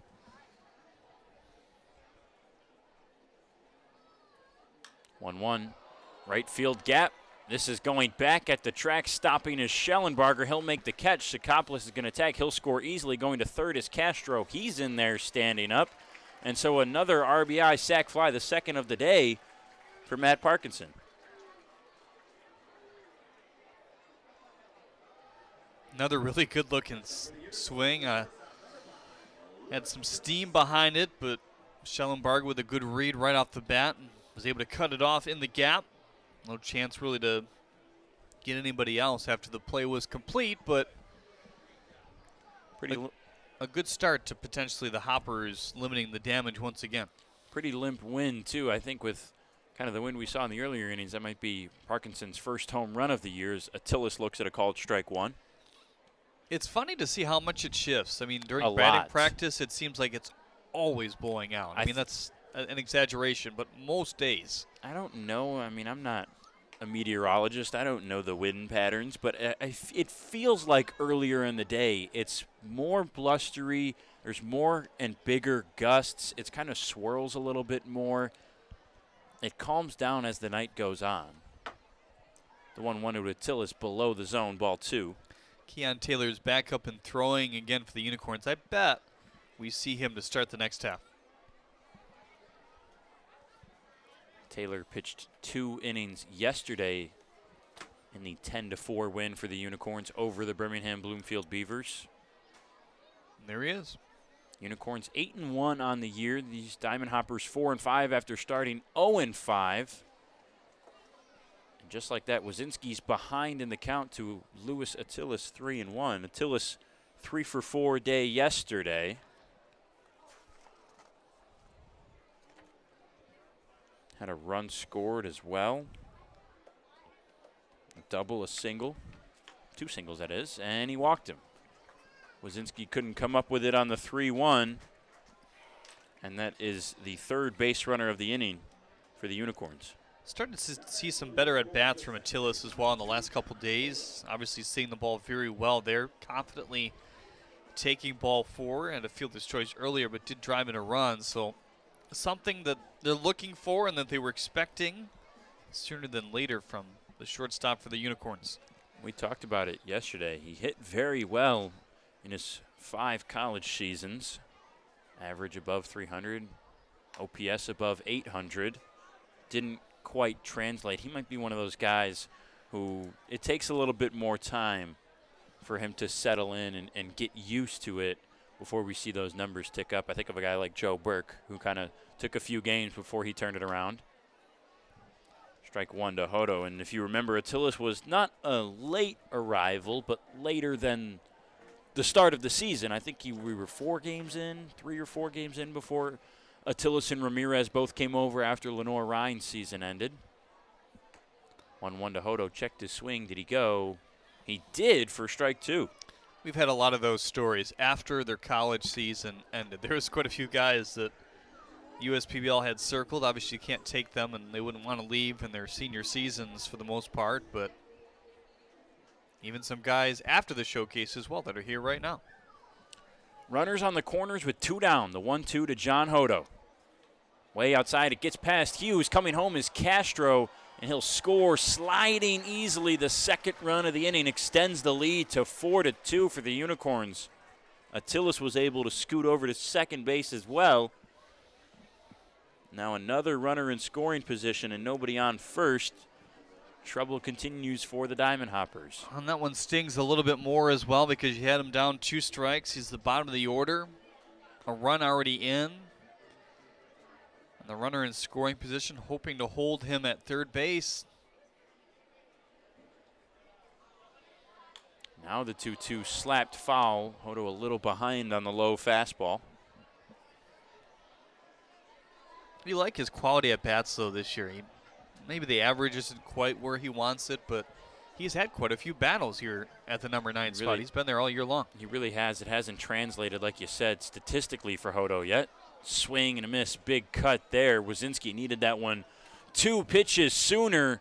He gets the strikeout on Hodo. That's his 5th of the day, but the Unicorns retake the lead. They're up 4-2 after 4 as we head to the top of the 5th here from Jimmy John's Field. Elevate your life on the road with a new Lincoln from Crest Lincoln. We're here to provide a purchase and ownership experience that's on your terms. We have new Lincolns arriving every day, or take advantage of ordering your Lincoln exactly how you'd like it, and you'll receive an additional $1,000 benefit towards that purchase or lease. We're celebrating 100 years of elevating the driving experience. Discover the possibilities at Crest Lincoln in Sterling Heights or visit us today at crestlincoln.com. As your neighbor who works at Ascension, Michigan, and a cardiologist who's practiced for more than 20 years, I'm going to keep asking, how are you feeling today? Your care can't wait. Getting care sooner can mean catching things before they get worse. At Ascension, Michigan, our ERs and our hospitals and other sites of care are maintaining strict precautions for your safety. Studies have shown that people will get care sooner if they're encouraged by their doctors, family, and friends. Get the care you need at getascensionmichigancare.com.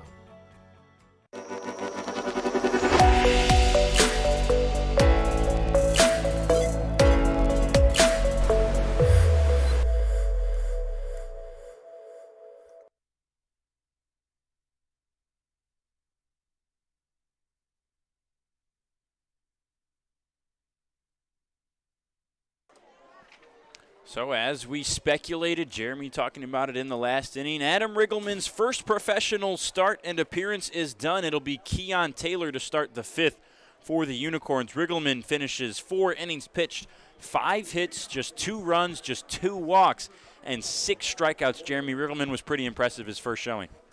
He was. I'm sure in the back of his mind some things that he's going to want to work on, but first pitch he threw today, 93, so he came out of the gate ablazing, kind of dialed it back to make sure he lasted at least 4 here tonight. Now a guy that's very hard to pick up, Keon Taylor.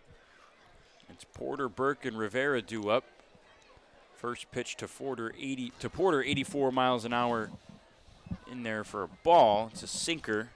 Taylor has sinker, changeup, and slider. That slider is really difficult for righties to pick up. Porter hits this one hard on the ground, and it scoots under John Hodo. Hard hit ball for Porter. Difficult play for Hodo, but one he should probably make. We'll see what that goes up on the board as. That is an error. That's the second one today for John Hodo. And a leadoff base runner for the Diamond Hoppers after giving up 2 in the 4th. Good how you want to start. Kind of the ideal situation that these Unicorns like to use Keon Taylor at night, probably a little bit later.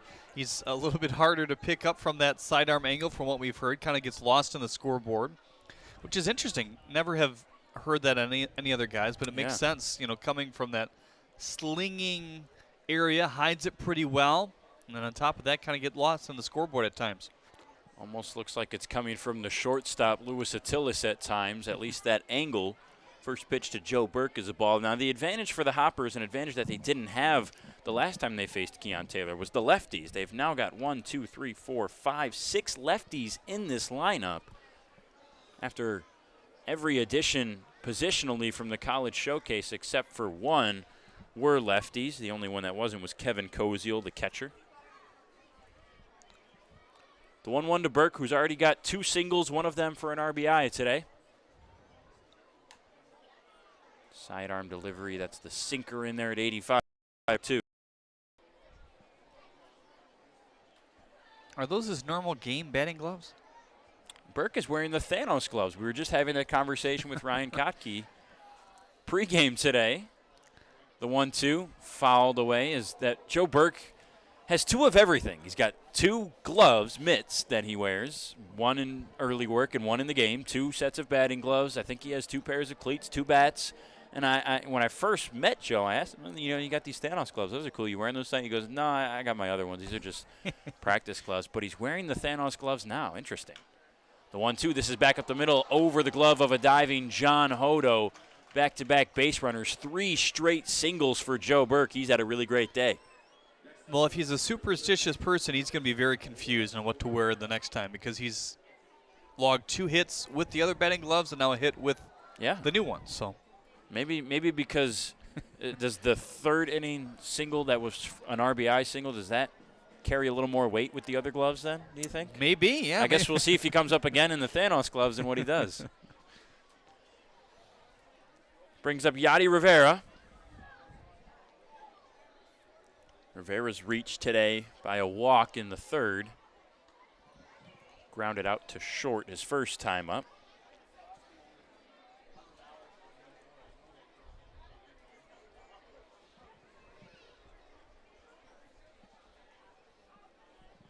Two on, nobody out for the newcomer Rivera. The 1-0, top of the zone, fouled off. Sinker again, 86. That's where the early velocity sits for Taylor, 86, 85. That's kind of where he's been all year. Averages about 86 miles an hour with the sinker. Does not throw a 4 or 2 seam that we've seen. And Porter goes for third. This one's chopped up the middle. Attilis is there. The feed to Hodo for 1, down to first for 2. No. Porter was running. He advances to third. A double play. Not a double play, as Rivera was able to beat it out at first. So now runners on the corners with 1 out for Sean Lawler. Porter running kind of a surprise, but it also added an extra wrinkle to that play. Having to pay attention to him a bit, but now runners on the corners.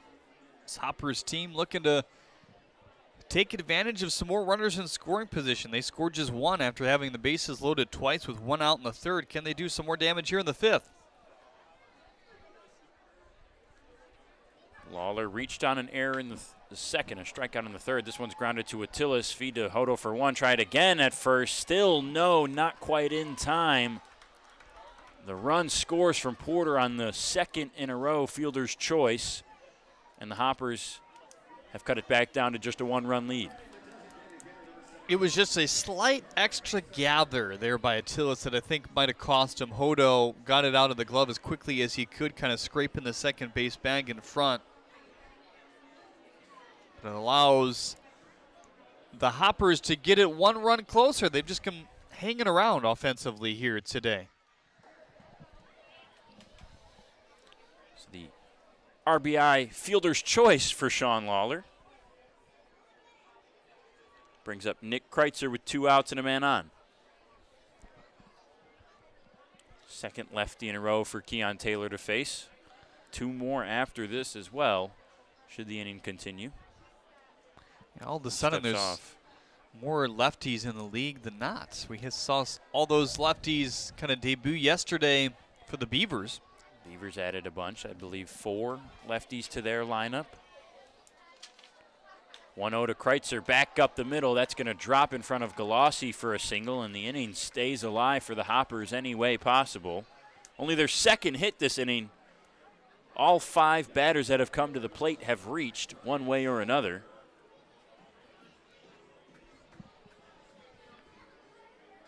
Well, this man right here, Bryant Schellenberger, was really the first to touch up Riggleman. He gave up just a single and an error before his line drive homer to right. But it was a no-doubter, as much as the line drive can be. Yeah. If you're not Gary Sheffield. So Kreitzer the runner at first, Lawler the runner at second. Lawler the tying run, Kreitzer the go-ahead. Here in the top of the 5th, the Hoppers have already added 1 back. First pitch swinging. High ground ball to Hodo. Easy play to make for out number 3. So the damage is limited, but the Hoppers do get 1 more. It's a 4-3 game. Top of the 5th due up for the Unicorns. The top of the order, 1, 2, 3 when we come back. The Dunham Sports is a proud partner of the USPBL. Big names, low prices, delivering value since 1937. At Fifth Third Bank, we're working hard to make banking a Fifth Third better, which means we put 166.7% into everything we do. I think you can only give 110%.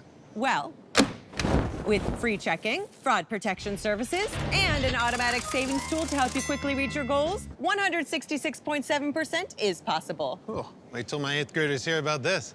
They're gonna be like, it's not possible. Well, yes it is. This is banking, a Fifth Third better.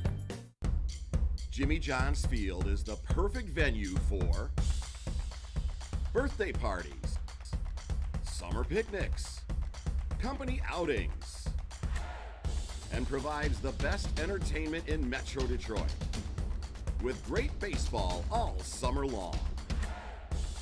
Spend your summer nights under the lights at Jimmy John's Field in historic downtown Utica.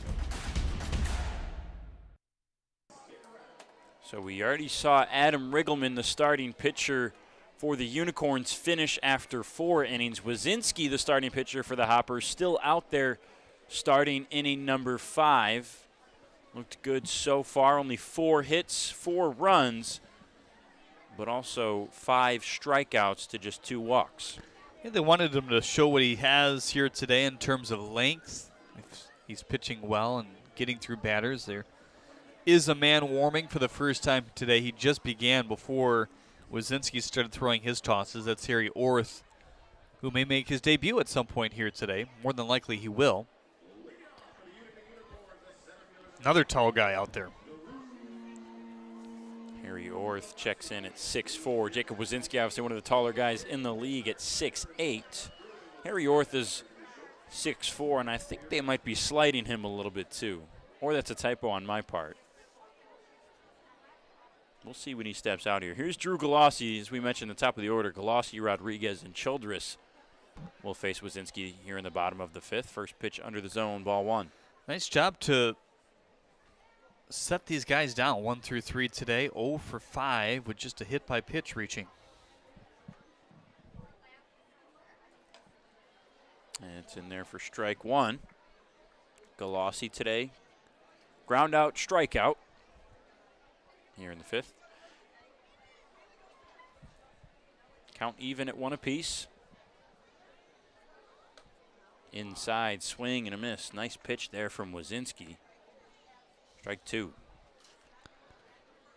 Looks like the changeup again. Haven't seen it much from him, but it's looked good a couple times when he's thrown it. 1-2 in on the hands, fouled away. Checking in on the YouTube, Mecky Lum Phelps says Katie Page rules, and we could not agree more. Katie Page on the marketing department here at the USPBL. Krepto Firebrick Creeper says go Detroit Hoppers. Might be supposed to be saying Diamond Hoppers, but either way, I guess we're in Metro Detroit. Aaron Rao, beautiful night for a game. I am in the Chevy Pavilion. Wave to us up here in the press box, Aaron. The 2-2 to Galassi. End of the bat, foul. Moving over is Rivera. He's not going to have enough space as that reaches the far, far away grandstands in the large foul territory here at Jimmy John's Field. And the strikeout by Galassi, that was in his second at bat back in the 3rd inning. One of the more impressive strikeouts, I'd say, for Wazinski here today. Battling, especially with this part of the lineup, as well, leading off an inning. Got him in chase on a 3-2 pitch. Let's see what he does here. 2-2. Didn't fall for it. Full count again. Yeah, maybe a little bit more in tight towards the corner he would have offered, but. Pitch number 8 due up here to Galassi. Here it is. Fouled away again. A good battle between these two. Waller and left playing him very shallow here. The other 2 outfielders, Porter and Schellenberger, pretty much straight up, and modest depth with this wind kind of swirling, impacting where balls are landing a bit more than normal. Payoff pitch down the line. Tough play for Burke. He kind of boots it, trying to get there in time. The throw to Wazinski. No. Galassi beats it out. A 9-pitch at bat. And a nice run down to first by Galassi to beat the tough play for Burke. That ball was smoked down the line. Surprised Burke kept it in front of him at least. Yeah, I was about to say it was going to be a really good play if he hung on to it, kind of snuck up his glove on the right side there, and in the end able to reach in time. And it looks like some sort of, well, it's the bullpen ball that actually made its way onto the field, so that's a slight delay. Carson Ferry, you see scampering in the background back to the dugout. Goes up as a hit, rightfully so for Galassi. 5th hit of the day for the Unicorns. Rodriguez fouls that one back. So kind of an infield single, if you can call it that, for Drew Galassi. Rodriguez hit by a pitch in the 3rd, ground out in the 1st. 3 runs on 7 hits and no errors for the Diamond Hoppers. 4 runs on 5 hits and 2 errors for the Unicorns. We're tied at we're in a close one at 4-3. With the way this game has gone, that will likely not stay for very long. The only scoreless inning we've had between the two teams combining for a scoreless inning was the 1st inning. Here's Rodriguez, chopped on the ground to Rivera, feed to second for 1, over to first for 2. Double play, nice job by Rivera, and Pause covering the bag at second. Good stretch by Burke to put it all together at the end as well. So a 5-4-3 double play brings up Noah Childress with 2 outs.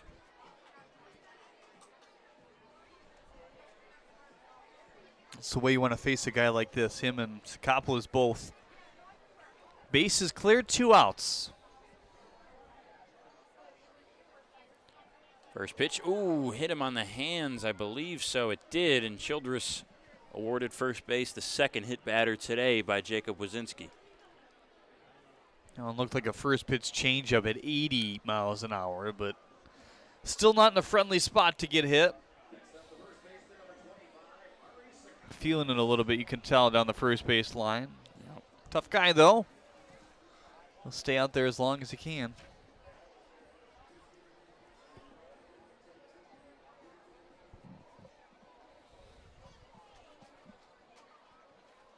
Now the dangerous hitter, Sakopoulos. Struck out his first time up, singled last inning. First pitch, high fly ball out to right center. Moving over is Schellenbarger. He's under it, sizing it up. And that's out number 3. So 2 base runners for the Unicorns, but none can cross the plate. Jeremy Otto takes over in the 6th when we come back on the USPBL Network. Why are all these business owners smiling? Because they rely on Tryon to handle difficult and time-consuming HR tasks like payroll, benefits administration, and more. Working with one of the nation's top professional employer organizations provides access to top-tier healthcare and employee benefit plans and Tryon's team of attorneys and HR experts. With Tryon, you don't have to grow it alone. Visit RelyOnTryon.com. You can always rely on Tryon. We're the financial champion of Michiganders. Whether you're a goal-getter or dream chaser, an empty nester or up-and-comer, anyone in Michigan can bank with us. Michigan Schools and Government Credit Union.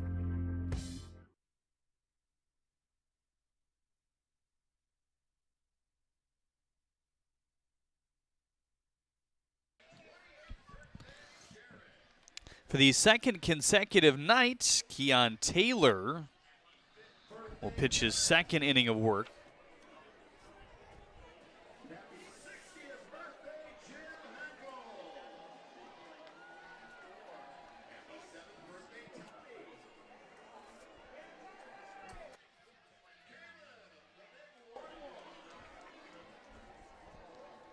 He'll face 8-9-1 here in the 6th inning. But when it's time for baseball, it's time for beer. Two Hearted Ale has been named the #1 beer in America for the past 4 years by members of the American Homebrewers Association. Play ball with the best. Two Hearted Ale, the iconic American IPA from Bell's Brewery, Comstock, Michigan. Please drink responsibly. Hughes today a double back in the fourth. First pitch from Keon Taylor, whittled foul. Leadoff error by Hodo in the fifth. Allowed a run to scrape by unearned off Keon Taylor. Then the single by Burke, fielder's choice single. Just kind of the chip away type mentality by this Hoppers offense. And believe it or not, that's the third run that Keon Taylor has given up this year. Jeremy, I'll give you a guess as to how many of those are earned. 0. Yeah. Surprisingly enough, Keon Taylor still getting by with no earned runs. It's really the first time we've seen him get hit around in an inning and in any appearance so far. That one tough to pick up for Hughes. The slider wipes off the plate. Good to see Hughes get a double his last time up back in the fourth. Now the 1-2, swing and a miss. Fastball with some late life to it. That's the first K for Keon Taylor here tonight. Also another surprise. Taylor usually comes out firing and gets 1 or 2 Ks in his first inning. Good to see him get one here, though. Just a really fun guy to watch out there on the mound. There's a knuckleballer. Aiken getting loose. Talked to Mitch Aker, the pitching coordinator here at the USPBL, in his first season with the league. Also works for DVS, the Delivery Value System. Now the 1-0 in there for strike one. He says Aiken can pitch every day if he wants to. Yeah. Just those, the non-taxing knuckleball type guy. Yeah, and I mean, it's kind of a nice advantage, a nice little luxury that the Unicorns have coming out of the pen. Boy, that slider didn't look like it was going to find the zone, but it does for strike two there. Well, I'd put a lot of money that Keon Taylor's heard those words before, that it didn't look like it was going to find the zone, and it did. Ooh. Another one. Close. I think he wanted that one. Kind of grits his teeth. I guess it's a good take from Pause. I don't know how you lay off on that pitch. 2 strikes. He saw it better than we did, though. Walker trying to break his 0 for 2. Here's the 2-2. Slider high.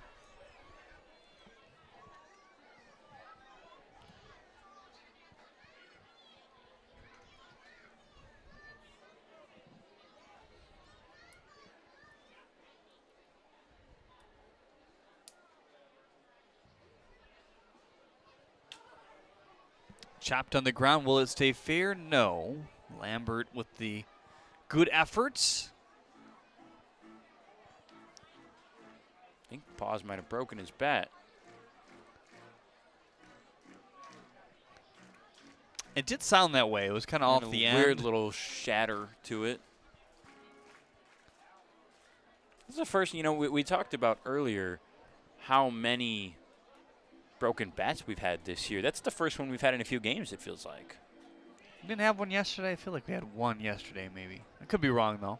I don't remember. No one sticks out yesterday, but also not a lot stuck out from yesterday's game. Not the cleanest overall. 2-2 here on Pause. Top of the order due up. That's Alex Pup. Then Blake Porter to follow with 1 out here. The 2-2 again. In there for strike 3. Back-to-back Ks for Keon Taylor, trying to keep him off the board here in the 6th. Well, it's kind of like we talked about.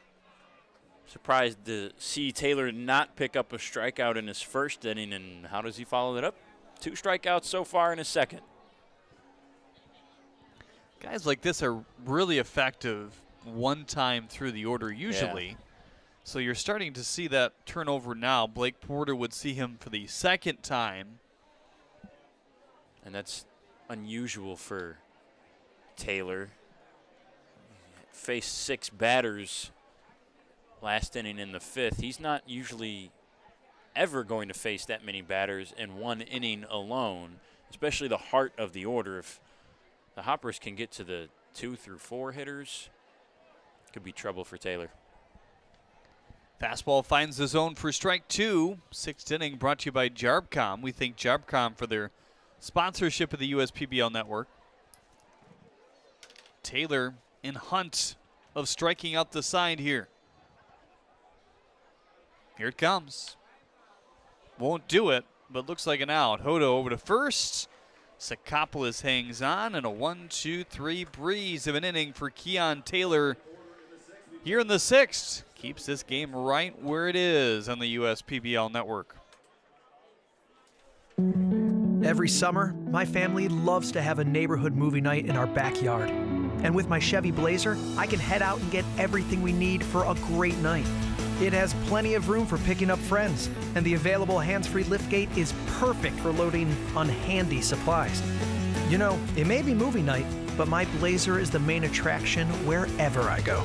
Lease a 2022 Blazer 2LT for just $239 a month for 24 months. Put it in D and see why Chevy drives the Motor City. Check your checking. If your account doesn't get you pumped, amped, or geeked, make the switch to Genius Checking from Genesis Credit Union. It's just genius.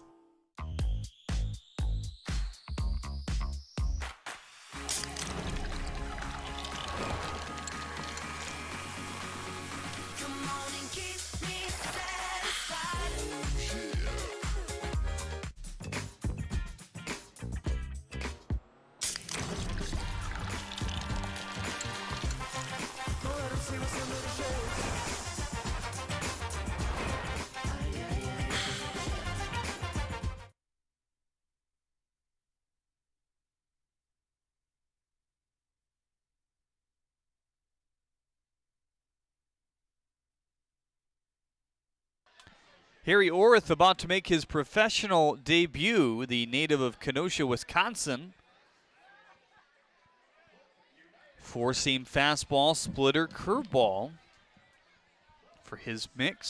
60% fastball, and the other 25% the splitter, and then just a little bit of the curveball. Graduate of Wisconsin Oshkosh, played there from 2019 to 2022. Did we confirm, is it Oshkosh or Oshkosh? Oshkosh, yep. Here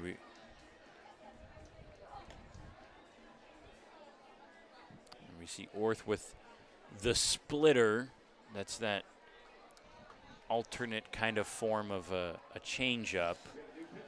It's becoming a more and more common third, fourth, and fifth pitch for pitchers to have kind of in their arsenal.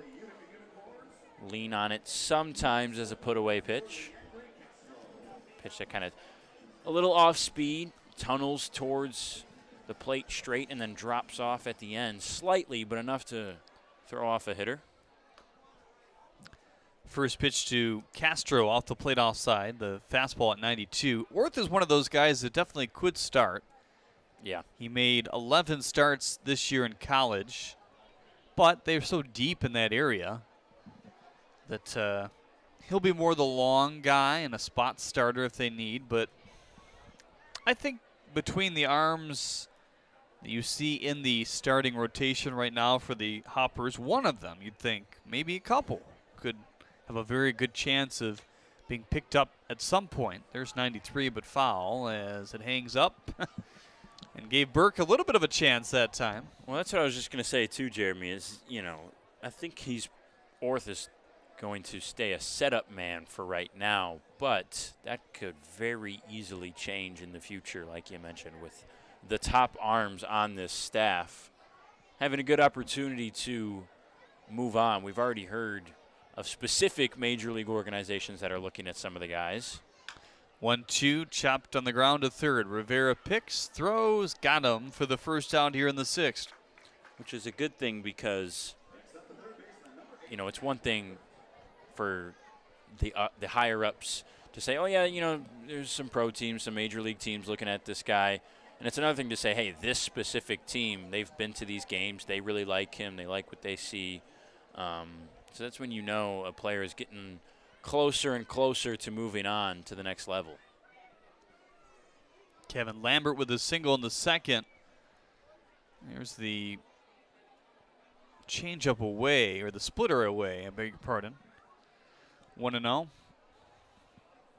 Yep, his splitter will be around the low to mid 80s, 81, 85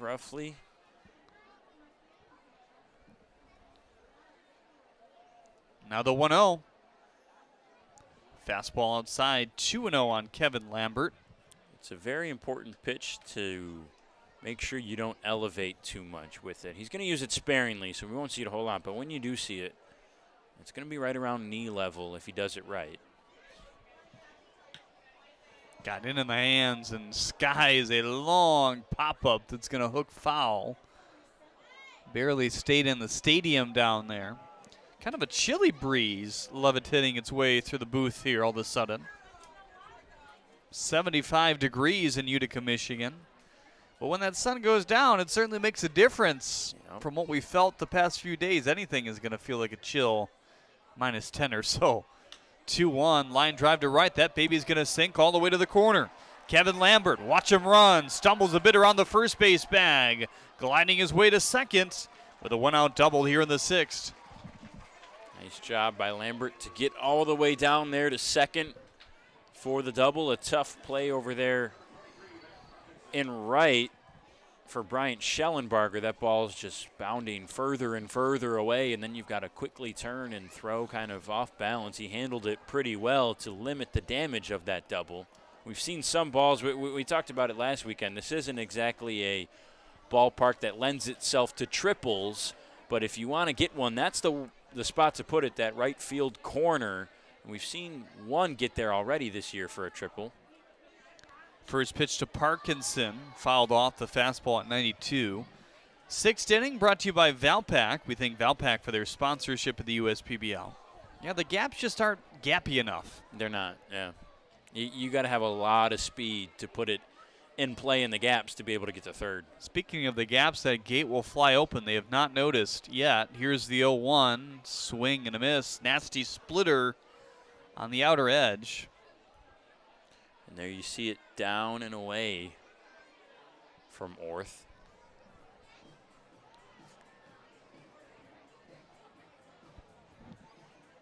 So Lawler getting his grounds crew work all of a sudden now as well. You might have to go back to the office and ask for a raise after this.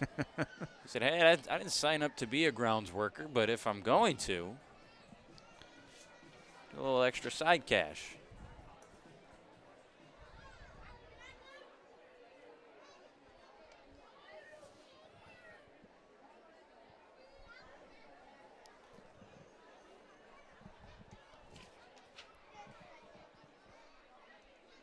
Tillis on deck. 0-2 on Parkinson. Here it comes. Popped him up foul at 93.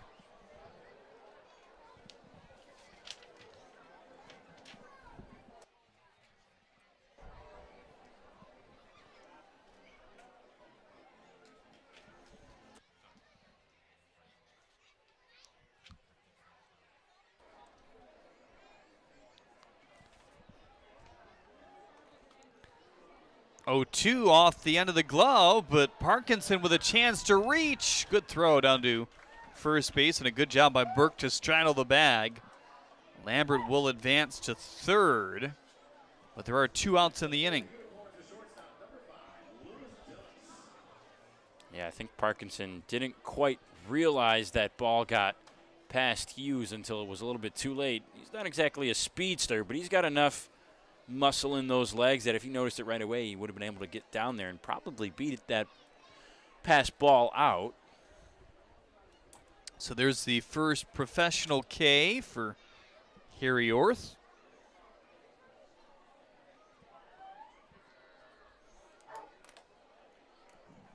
.91 straight on the outside corner for strike one.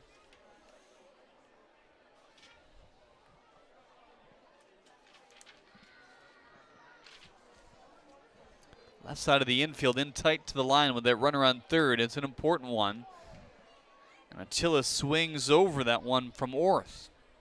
Middle for Louis Attilas. He's going to want that one back. He was a little bit out in front. I think those eyes got a little bit wide at the location of that. Now the 0-2. Fastball high. John Hodo on deck. He's 0 for 2 with a pair of Ks.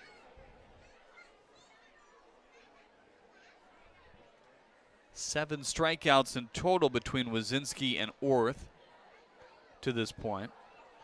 Now the 1-2. Maybe try to overthrow that one a bit. 2-2 on Attilas. Jeremy Otto alongside Brendan Shabat to bring you the call here tonight. So glad you could tune in on your Friday. Fireworks to follow. You're at the ballpark as always. Thank you for sticking with us. You got to thank the crowd here, too. They've stuck it out so far through 5.5 innings. Schellenbarger is under that one for the third out. Nice debut for Harry Orth. Gives up a double, but nothing becomes of it. A ground out, a strikeout, and a fly out. The 3 he records here in the 6th. Every summer, my family loves to have a neighborhood movie night in our backyard. And with my Chevy Blazer, I can head out and get everything we need for a great night. It has plenty of room for picking up friends, and the available hands-free liftgate is perfect for loading unhandy supplies. You know, it may be movie night, but my Blazer is the main attraction wherever I go. Lease a 2022 Blazer 2LT for just $239 a month for 24 months. Put it in D and see why Chevy drives the Motor City. We build roads, bridges, wind farms, and pipelines, schools to skyscrapers. Our members create monuments. We operate. We're the operators and mechanics behind the advanced heavy machines that move Michigan forward. We maintain boilers and HVAC. Our members run the complex heating and cooling systems that we all depend on. Our training is second to none, and safety is our priority. We are Operating Engineers 324, and we keep Michigan running.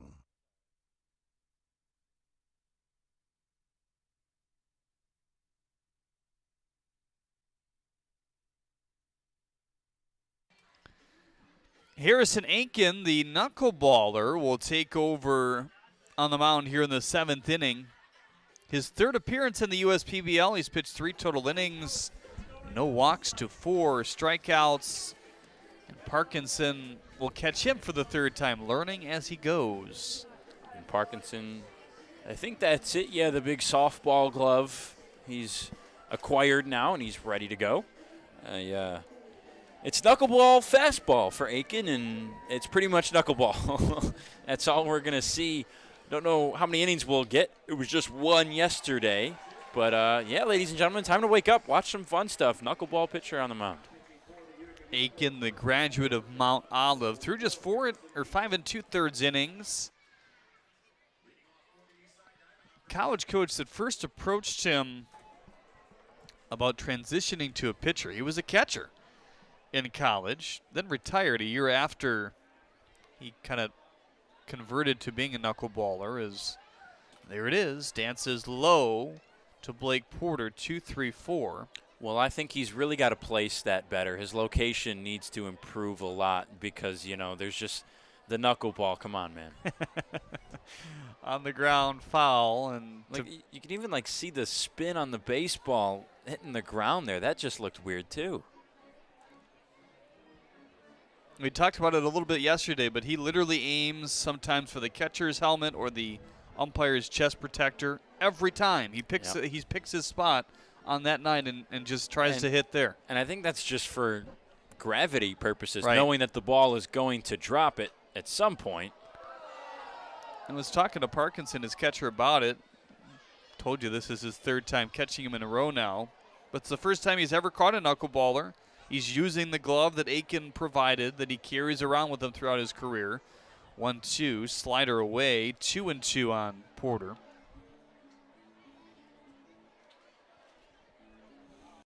It is not the same slider, but obviously it's 90% knuckleball. There's a good shot of the glove. You can see that big web on it. That one's shooming to the gap. Hodo did a good job to cut it off. Sakopoulos can't scoop, though. And a leadoff base runner here in the 7th. That's a nice play for Hodo Sakopoulos. The right idea. I think he doesn't necessarily need to slap at that ball and lunge at it to get it. He might be able. I think he had enough time to kind of just wait for it to reach his glove and hold on. Good play by Porter, though, to run down there and make it close. It's going to be a tough play from the get-go for Hodo. So that's the 3rd time in a row that Blake Porter has reached. Scored once. Scoring again would mean we're tied again. Wouldn't be a surprise the way this game has gone. Not at all. And when Knuckles outside, 1-0. I had the prolonged announcer's jinx last inning. In the 5th, I said we hadn't had an inning since the 1st that went scoreless between the two teams, and sure enough, the 6th had zeros on the top and the bottom. 1-0, nearly hit Burke, but take it inside. Well, Aiken's big break, obviously because he didn't have a lot of innings logged in college. He kind of made a compilation, did this several times on Twitter, of his pitches. Holds for the 2-0 outside. And one particular set of video that he posted was retweeted by the Pitching Ninja, very popular on Twitter, has upwards of tens of thousands of followers at least. Got 21,000 views and actually got a message from someone here at the USPBL. Said, hey, would you be willing to come to our showcase? He obliged and made the team on Sunday. Pretty good story. Shows what happens when you just kind of put your stuff out there, see what sticks. 3-1, knuckleball inside as Burke takes the free pass. Parkinson said that his knuckleball the other day was the best he's seen it thus far, and that explained for some of the balls he missed as well. These two obviously still trying to figure each other out. And Matt says as much as, hey, I understand why knuckleballers have a personal catcher now. Yeah, it makes a lot more sense. Especially if you've never done it and you've been catching all these years and you're used to knowing where the pitch is going to move and how fast it's going to be, it's a lot easier. So that's really hard to get used to. But we've talked about how good Parkinson is. I have no worries that he'll be able to get used to it and succeed with Aiken. First pitch chop foul here by Yadi Rivera. Fielder's choice, walk, fielder's choice for Yadi thus far today. Well, Aiken back in, I believe it was 2019 when R.A. Dickey was playing for the Atlanta Braves, attended every start that he could at their home ballpark in Atlanta, a native of Atlanta. It's always been kind of his role model, and also one of the harder throwing knuckleballers that's ever done it. Aiken's topped out at about 81 at times, which is pretty hard for a pitch like that, as this one off the glove of Parkinson, and both runners will advance. I think what I've noticed in the early stages of this knuckleball experiment with Parkinson and Aiken is that when that ball drops and hits the dirt before it can get to Parkinson's glove, and understandably, that's when he really has the most trouble with it. You see MLB catchers, if you look it up, when they've struggled with it, some of them just, the spin, there being no spin on the ball, it's so weird when it hits the glove that it kind of just pops out, and they struggle with that. I haven't really seen that yet from Parkinson. Maybe that's due to the softball glove. Maybe he's just been better at catching it. It seems like the wild pitches that we get are on ones that hit the dirt first. There's Sakopoulos, who will give up the run and tag the bag, and we're now tied at 4 apiece here in the 7th. Porter comes home to score another big run.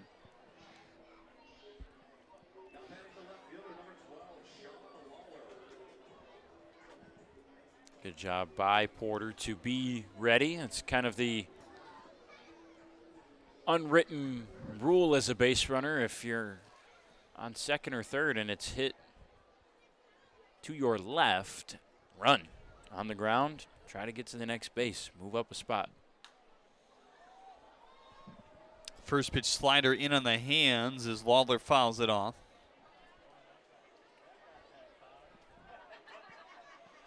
Lawler, the left fielder here today.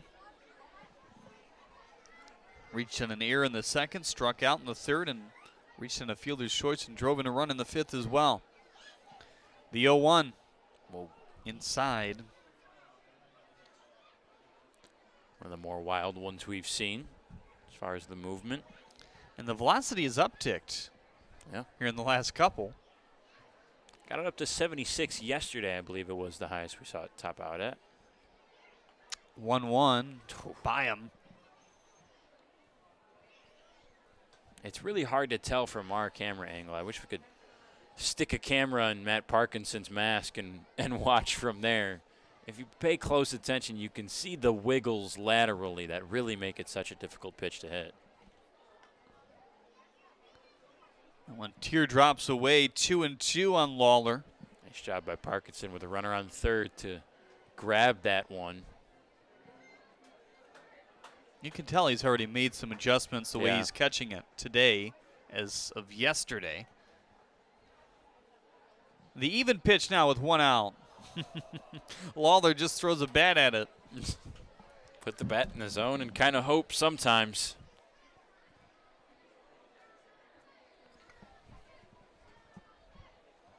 Infield back, outfield at normal depth. Burke standing on third base with just 1 out. The 2-2 again, outside. It's a conversation I had with Vaughn Joshua, actually. What a lot of baseball teams in general, especially in the majors, he told me to take a look at it, check it out. A lot of teams and hitters more is what the conversation was about. What they struggle with is a runner on third with less than 2 outs. A lot of guys really struggle to bring that runner home. Second walk of the inning, 4th of the game. The Unicorn staff. He said most typically it's for right-handed batters trying to hit the opposite way, hit on the ground to the second baseman or over their head out into the outfield and bring that runner from third home.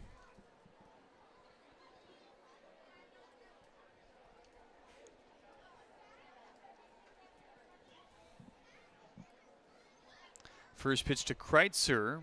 Off the plate outside, 1-0. Wonder if we'll see Lawler running with 1 out here, get out of the double play scenario. He's put on that oven mitt that protects base runners. Parkinson, I think, is realizing it now, too. He wants to talk it over with Aiken.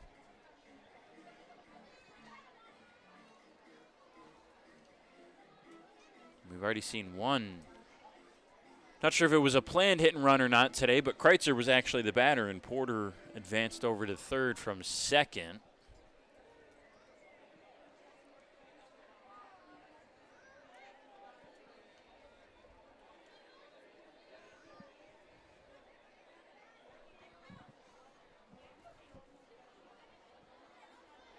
Now the 1-0, scooped up low. 2-0 on Kreitzer, the designated hitter here today. That's mostly where he's found himself in the lineup. Has been there, I'd say, about 75% of the time in games thus far. I think maybe even more, and that percentage is likely only going to go up with his typical position, first base, kind of locked down defensively by Joe Burke. The 2-0, rip and a miss.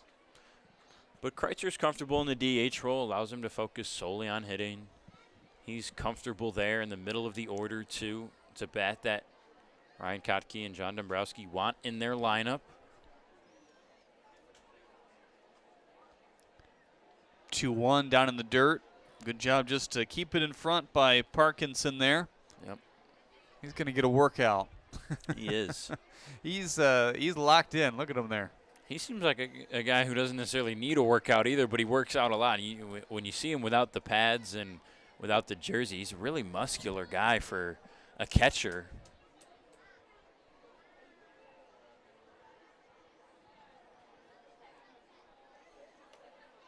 Oh. So we've seen 2 really different speeds. That one maybe the slider at 72. It's been either 76 to 78 for the knuckleball and about 5 mile an hour difference on the slider. Now the 3-2 with runners on first and third. Looping ball fouled on the third baseline there. 7th inning brought to you by Jimmy John's. We thank Jimmy John's for their partnership with the USPBL.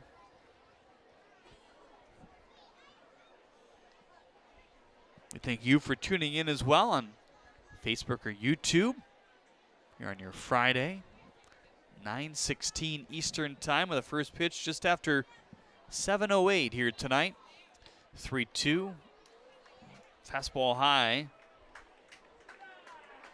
Now that's the third walk of the inning, and the bases are now loaded. Burke on third, Lawler on second, Kreitzer on first. And here comes Bryant Schellenberger looking for some more luck and driving base runners in.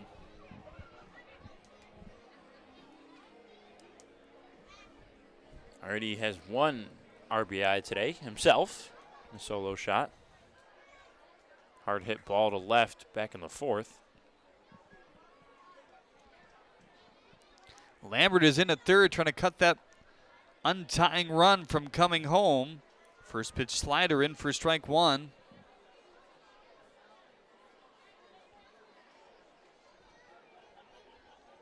There's a little bit more action in the pen. It's Camacho warming now, I believe. Here's the 0-1. Low. Blake Porter started the inning with a modest single. Driven in off the fielder's choice by Rivera.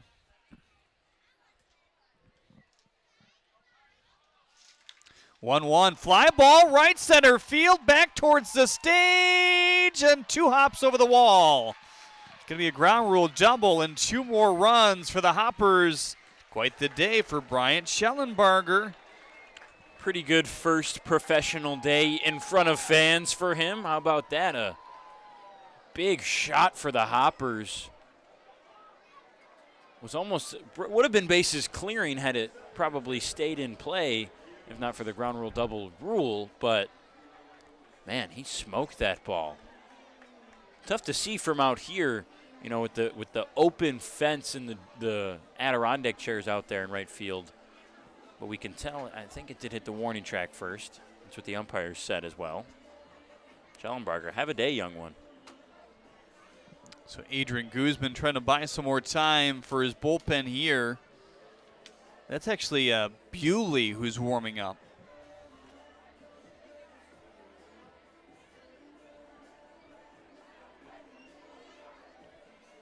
Bewley has appeared in just one game. It was out of the bullpen, an inning. So looking to get his feet wet again here today at some point. Some outs still to be had as they bat in the 7th inning. Top of the 7th inning to boot. The Unicorns, the home team for the 2nd consecutive day. 6-4 Diamond Hoppers looking for more. Time is called. The wave starts in the ballpark here. I was going to say, why? Were they waiting for the wave? Well, who called time? What the heck? Let's play ball. First pitch to Hughes. He rocketed a double earlier back in the 4th. Remind me of my rec league softball games. We got pitchers and infielders warming up in between innings. I'm like, come on, let's just play. We're burning daylight here. It's getting late. Sun's going down. I thought you were about to say you started the wave in the dugout or something. Oh, no. I am not a dugout cheerleader. You know, remember Little League when you start the chants in the dugout and stuff? I never partook in those. G-O-O-D-E-Y-E, good eye, good eye. Ours was good eye, and I'll kiss that ball goodbye, hey. Now the 1-1, swing and a miss. Knuckleball by him at 75.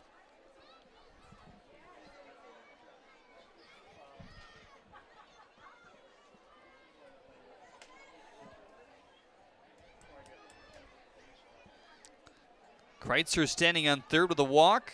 Double by Schellenberger on second. He drove in a couple runs. 1-2, thwarted foul. It's been kind of a deliberate inning here for Harrison Aiken. This is the 7th batter he's faced.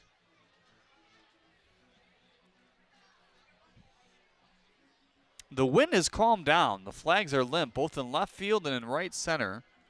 That was not the case early on. Saw some balls carry to the gaps because of it. Well, Jeremy, it's later than it was when we first got here, so for some reason the wind leaves. Fly ball left center field that's headed towards his face on the scoreboard, and it knocks off the base of the wall there. 2 more runs come in. Kreitzer scores. Schellenbarger scores. Whit Hughes with his second double of the day. Someone who I mentioned earlier, it was good to see get a double, a nice hit. Has struggled somewhat at the plate, has been well defensively in that catcher spot, but man, second one today, this time 2 RBIs to go along with it. Deep to center. The deepest part of the park in that left center gap, kind of. We talked with Ryan Kotke. It seems like Whit Hughes might be learning this whole pro baseball thing and taking advantage of that learning curve in a good way. Jim Essien has seen enough. The Hoppers rallying all the way back. They've scored 5 and counting with another possible runner on second base here on the USPBL network.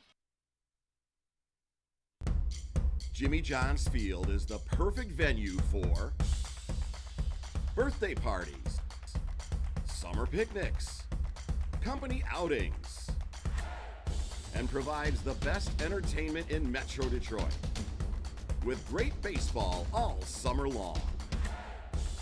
Spend your summer nights under the lights at Jimmy John's Field in historic downtown Utica.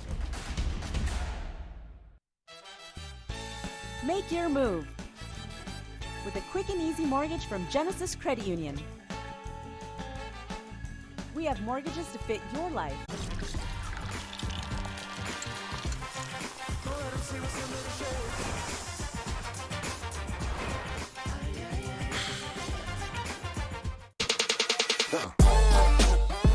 Check your checking.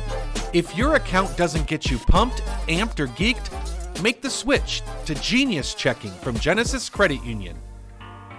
It's just genius. This will actually be the 3rd appearance for Bewley in his pro career. He's thrown 3 innings, a walk and 6 Ks thus far. Comes in a huge spot in the 7th inning. 7 batters are ready to the plate. Just 1 out has been recorded. It's been 3 hits, including two RBI doubles and 2 walks that have victimized Harrison Aiken, who does not last a full inning here today.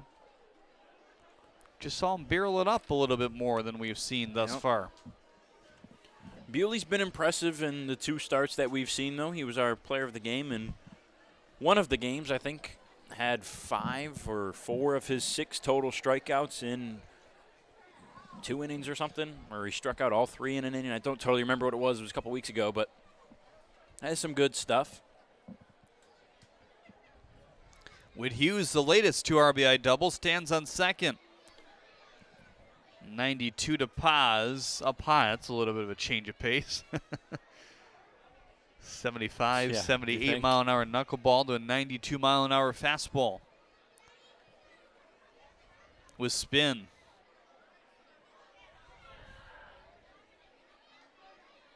Now the 1-0. Right back to Bewley. And he's got his man in a rundown there of sorts. Easy deposit play to Lambert for the second out. Well, a really smart heads-up play by Bewley. Hughes doesn't have to run at all there at second, and Bewley has the wherewithal to check the runner. Hughes is going, and he throws down to third. Now 2 outs, a runner on first, so they've got the force out set up too. Really nice job by Bewley. I think a lot of pitchers in that position would kind of maybe panic and just try to get the quick out at first and say, okay, 2 outs, runner on third, but that can lead to another run coming home pretty easily. You might be able to count on your hand the amount of times you see a 1-5. Alex Pup, the 9th batter in this inning. Quick pickoff for Paz over at first. The wave continues to make its way through the ballpark here. You can't really go all the way around, so they just kind of go back and forth here in the grandstands. First pitch to Pup. Going to be trouble if it's fair. It's not. Alex with a single in the 3rd, a pair of strikeouts and a ground out otherwise in this game thus far. This will be the 2nd time today he's batted in back-to-back innings. Had that single in the 3rd, batted it again in the 4th, and most recently came up to the plate was the last out in the 6th inning. Not going to happen too often. Back-to-back innings twice in a game. 10 hits today for the Hoppers. They really just have this Unicorns team number, huh? That's what the Corns had last night, and Parkinson thought he caught it. He did not. And Paws will advance to second base. And that goes back to what's happening here. This is weird. And Paws walked to second base. Did he call a balk on Bewley, maybe?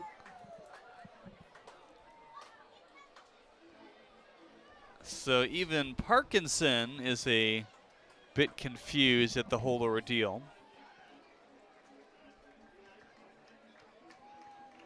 We're going back on our YouTube replay monitor here.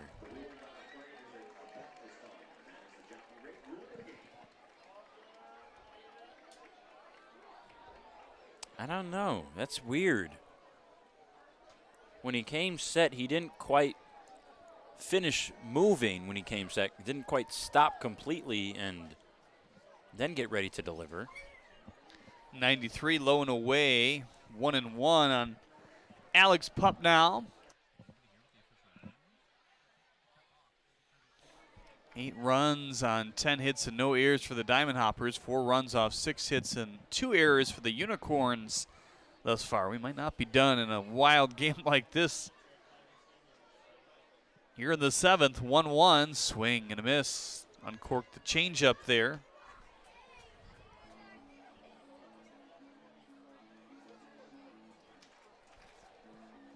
As we've mentioned, it's fastball, slider, changeup for Bewley. Has good low 90s velocity for someone who's on the shorter echelon of pitchers in the league, 5'10". Not as easy for him to muscle up behind that fastball. The 1-2, there it is again. Lifted foul. Well, when you put him up to anybody on the Hopper staff, he's going to look very short. Yeah.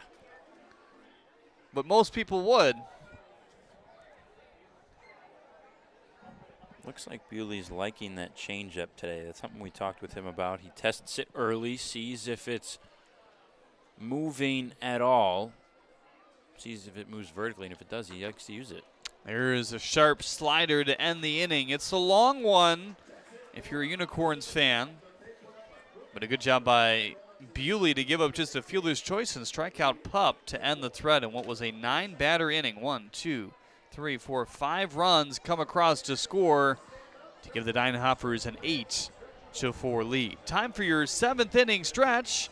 Brought to you by Michigan Orthopedic Surgeons here today. And take me out to the ball game as well. We're going to be off from the stadium. This always makes it very hard for us. Yeah, you got to stay in sync here.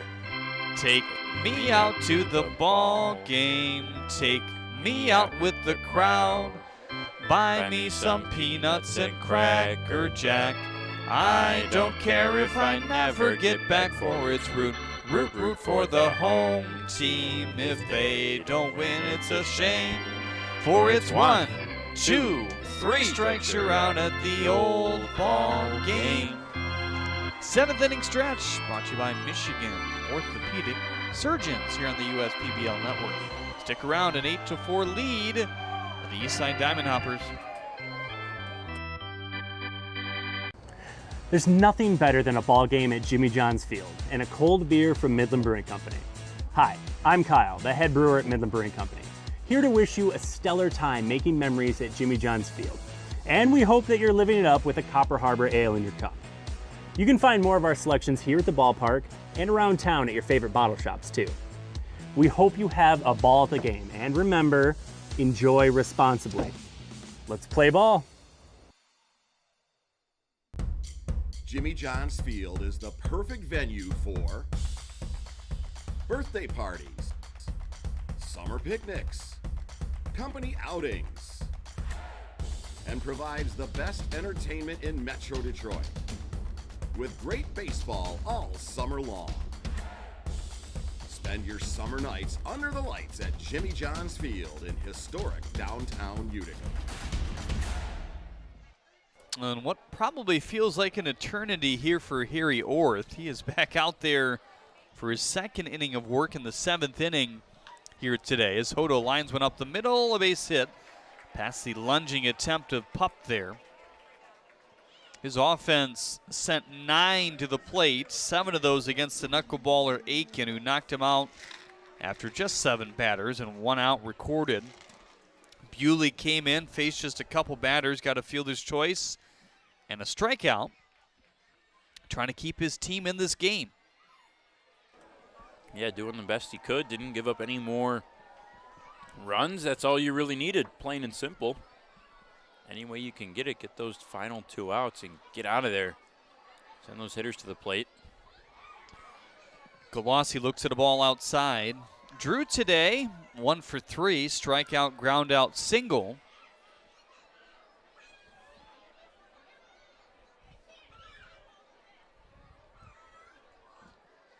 There's only been 2 innings in this game where this Unicorns team has sent more than 4 batters to the plate. They need a long one right now to stay in this one. Fly ball to left field. Lawler looking up, but that one just at the edge of the warning track as it kind of dies. There's no wind to speak of here in the 7th inning.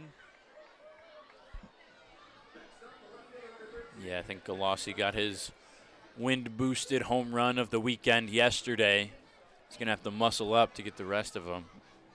You can see the flag there. When you see the pennant flags out in left still, then you really know there's no wind right now. First pitch to Rodriguez, fastball in the corner for strike 1. So if you don't remember, probably don't, fastball, splitter, curveball. Harry Orth also working on a changeup. He's been looking to implement that really since last year. Still a work in progress. 0-1 inside with the splitter, 1-1.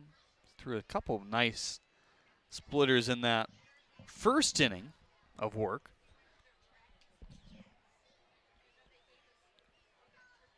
Logged 1 strikeout to Parkinson and an 0-2 count. Here's a 1-1. 89, but it played up towards the outside corner for strike 2. A major in rehab science and a minor in Spanish. Wants to be a chiropractor once baseball is over.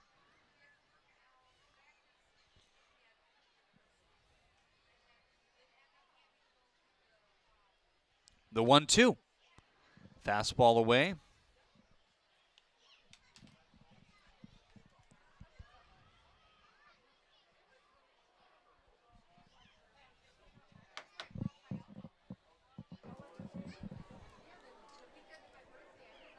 Modest lead for Hodo at first. His run doesn't mean a whole lot, down 4. Splitter whittled foul at the plate. Check some scores around Major League Baseball here today. An intriguing series between the Yankees and Blue Jays starting today, Friday. It's a 10-2 lead for the Bronx Bombers. Boy, 8-run 5th inning for the Yankees.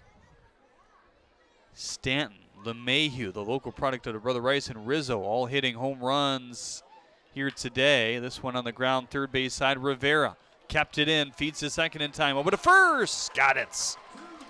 Sparkling double play to thwart what could have potentially been a nice rally here in the 7th for the Unicorns. Still 8-4 Hoppers on the USPBL network.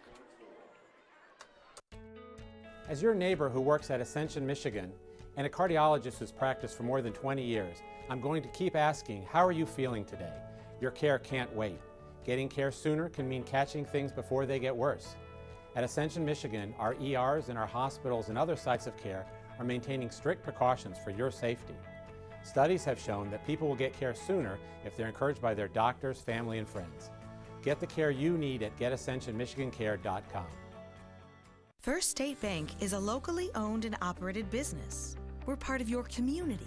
At fsbcares.com, you'll find ways that we're making a difference by featuring locally owned and operated businesses, providing access to helpful financial resources, and engaging with community. fsbcares.com is part of our commitment to the neighborhood because strong neighbors mean stronger communities. Where good neighbors do great things. Member FDIC and Equal Housing Lender. Elevate your life on the road with a new Lincoln from Crest Lincoln. We're here to provide a purchase and ownership experience that's on your terms.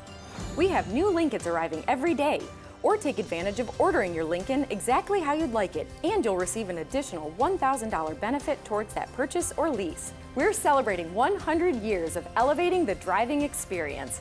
Discover the possibilities at Crest Lincoln in Sterling Heights, or visit us today at crestlincoln.com.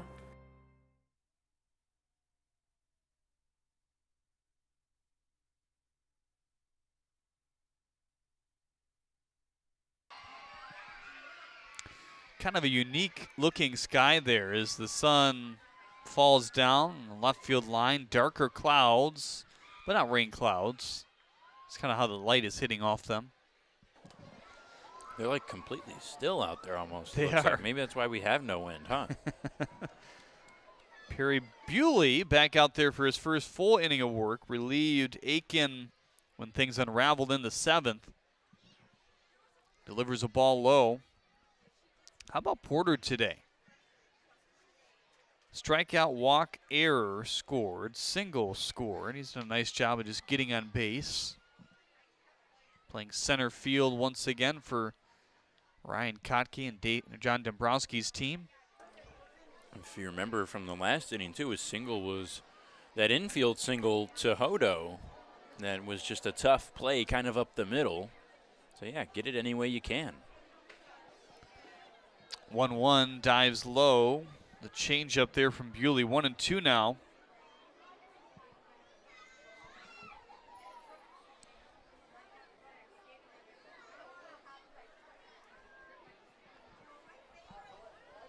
That high leg kick and a fastball high and away. We started to run down some scores in the MLB before we went to break there, but you mentioned it. How about the Atlanta Braves? What was it, 14-game winning streak? They dropped a 1-0 game to the Cubs today. Wow, that was an awkward ball. Slapped out to the shortstop Attilis, and Porter able to reach once again. That might be the third time today he reaches on an over. Now they give him a hit. Maybe because it was so hard hit into the mound. It's a throw you kind of expect Attilis to make.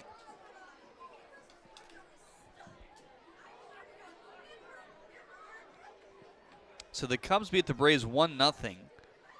Charlie Morton had a really nice start for Atlanta, though. 7 innings, 3 hits, no walks, 9 Ks. Not too often the Braves are going to give up only 1 run and lose the game.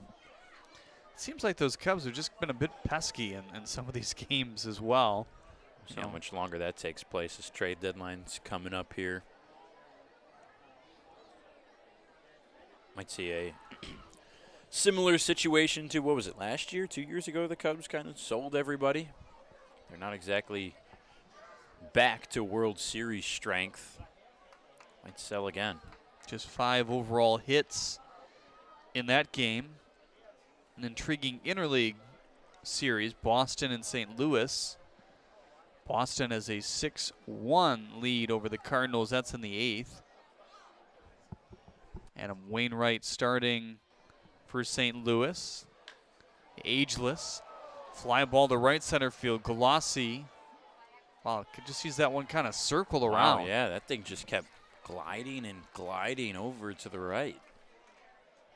So the first out here in the 8th. San Francisco over Pittsburgh 2-0. Philadelphia tied with Washington 5-5. Philadelphia, another team that's been hot lately. Yep, we mentioned yesterday they got rid of Joe Girardi and it's turned around. I think they're, what, a game above 500 now? Something like that, yes. Fastball low to Yadi Rivera. Colorado with a 3-0 lead over San Diego.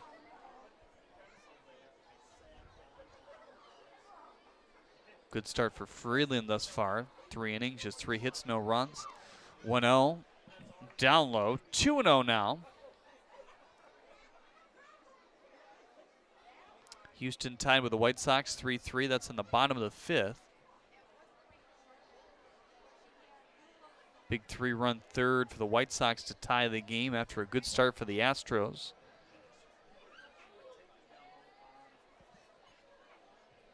The 2-0.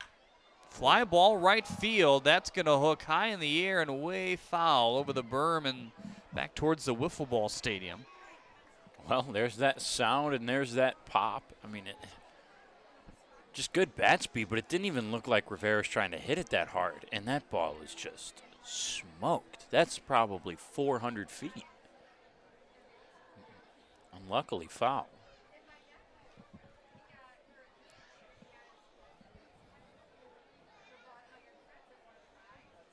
Outfielder's pretty deep after that strike. Here's the 2-1. Tipped into the glove, the fastball at 91. Twins with an early 1-0 lead over the D-backs. That one just started. Twins and D-backs, two USPBL fan organizations. Madison Bumgarner going for the Diamondbacks. Smeltzer for the Twins here today.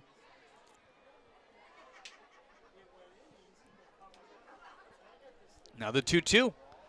Blocked low, but actually did not block it, I beg your pardon. It scoots back to the screen, which allows Porter to advance to second base.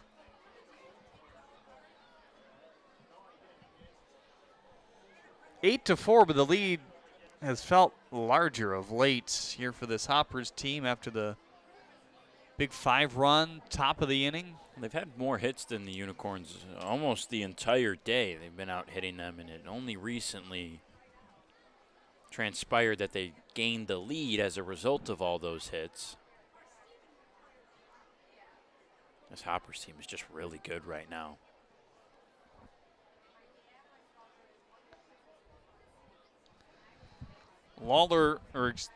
Rivera wants time, and is that a pitch clock thing? He pointed to the field umpire, pointed and tapped his wrist, kind of like as if he was wearing a watch. I believe that's a warning, so that's the first time we've seen that in game action, at least, a warning. It now says Yachty.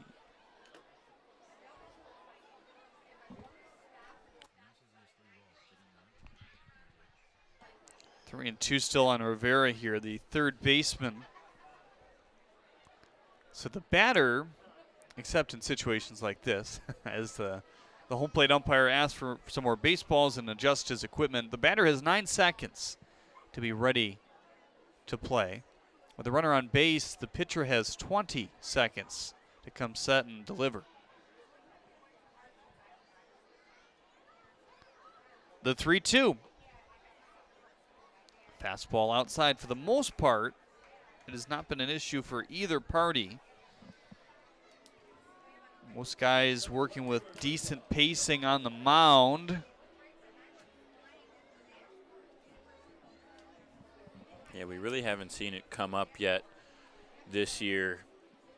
Definitely haven't seen it come up at all to result in a result. You know, haven't seen a strike added on or a ball yet. The umpires have a little buzzer mechanism with them to keep that time. First pitch to Lawler is in for strike one.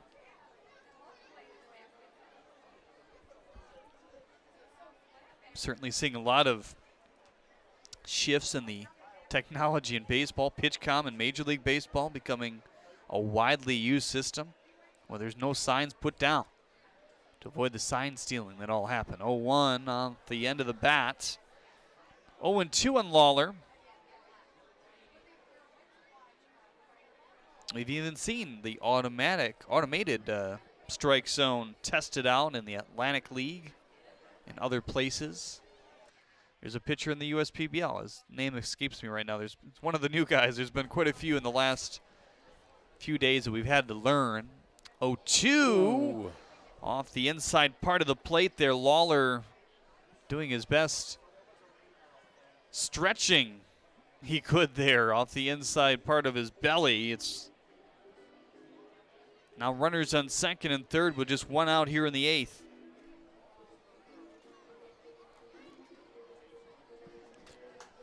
More trouble brewing for the Unicorns. Boy. Lawler could have just kind of hung in there. Yeah, just looking at the replay, I don't know how he got out of the way. Yeah. Got to be pretty flexible. The 1-2. Swing and a miss. Bewley buries the slider in for strike 3. His second K tonight. Much needed. This game isn't exactly out of reach yet for a Unicorns offense that can catch fire in a hurry. We've seen them have an abundant number of 4, 5, or 6 run innings this season. The Hoppers, meanwhile, are trying to put this game on ice. Kreitzer looks at a ball outside. DHing here today for the Hoppers. Had a single in the 5th and a walk in the 7th. Came around to score on that 3-2 pitch.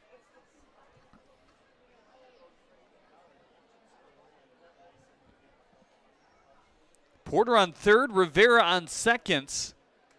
2 big insurance runs for the Hoppers here.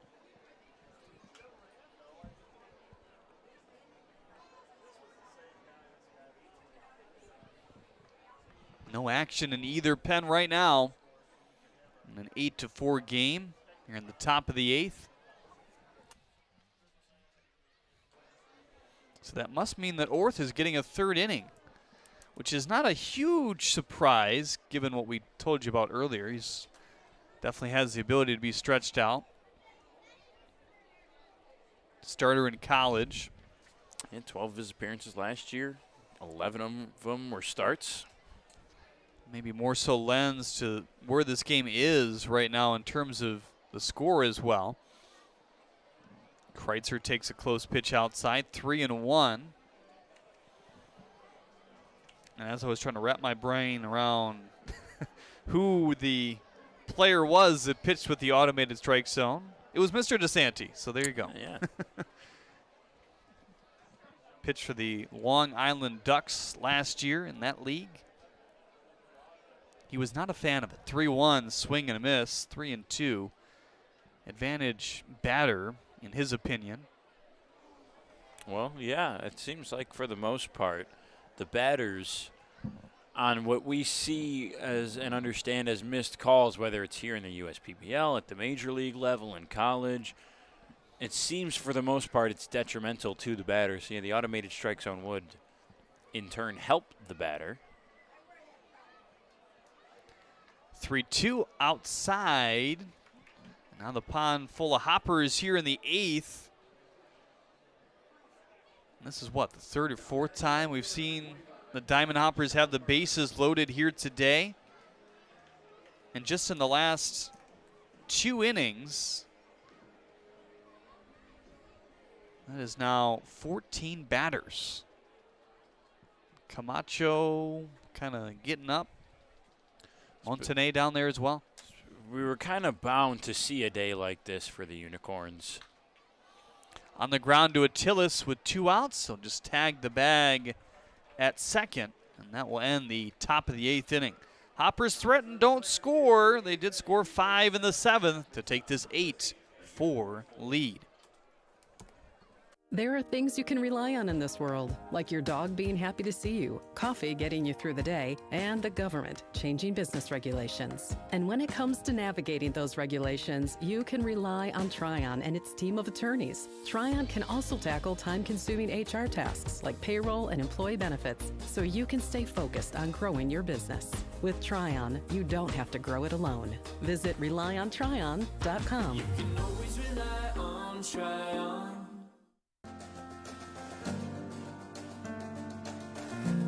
We joined Green Path and instantly felt a support around us. They developed a plan on paper, and this is how we're going to do it. The plan that they gave me was something that was sustainable. It was something I could do. It was actually lowering my payments monthly by hundreds of dollars. Choosing Green Path is a no-brainer. You hear about the promo that Jimmy's John's got going on? 5 off 20? How they pulling it off? Magic? You got David's Copperfields in there? Show yourself, Copperfield! Jimmy John's. $5 off orders of 20 or more.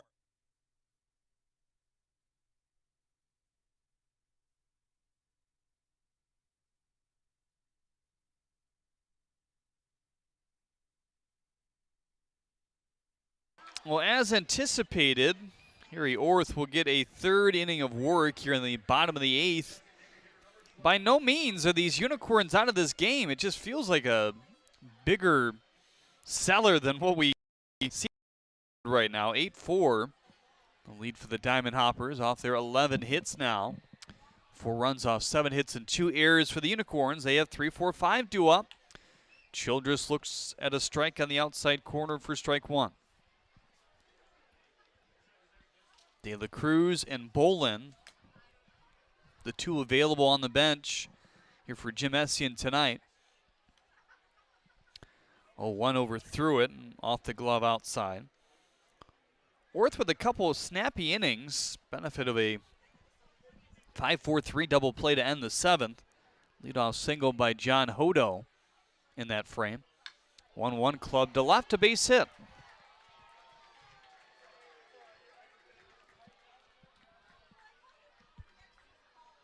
Orth was available the other day in their non-public on Wednesday. There's the aforementioned DeSanti getting ready to start throwing, it looks like, here in the 8th. He did not throw, though, and did Orth the other day because of the really nice extended outing by Eddington. That was also his debut. Both of these two getting here at pretty much the same time. Eddington threw 4 out of the bullpen. Carson Ferry just going 3. And that was that really hot day here in Metro Detroit, the hottest on record this year, touching 100 and a little bit past, probably felt like 106 or so. Now the 0-1. Tipped into the glove.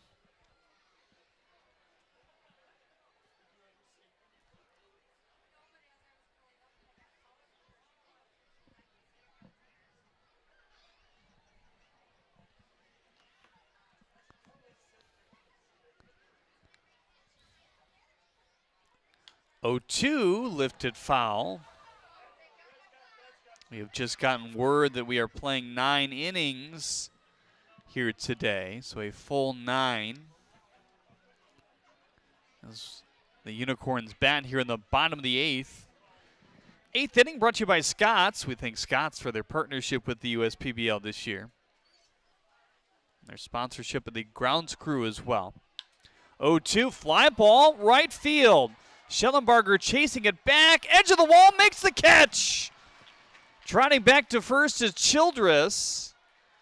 And now it gets away. Wow, Schellenbarger having a day in the field and at the plate so far here today. Boy, I thought Sakopoulos had his 5th of the year for a second. He's got to be thinking, where is any kind of wind that we saw earlier? Flags are moving a little bit now. Wasn't quite enough to carry that ball, though.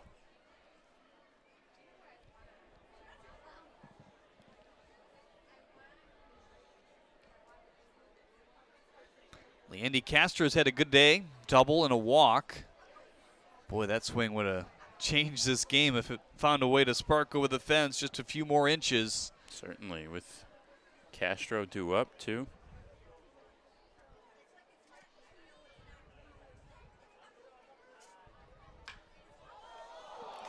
Pass the glove of Rivera.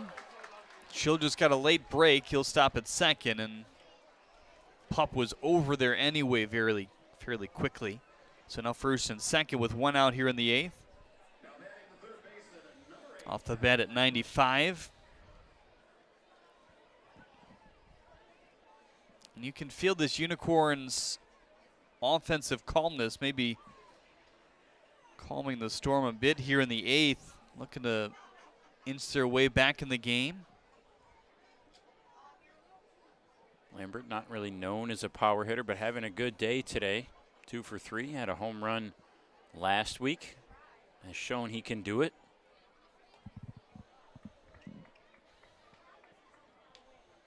Swings through the splitter there.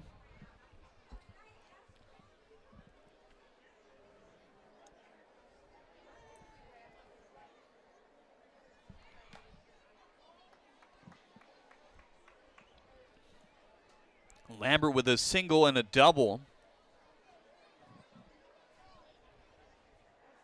They've squared up a few pitches here today. Yep. Just a few more by the Hoppers overall. Here's the 0-2. Runners on first and second. Splitter high.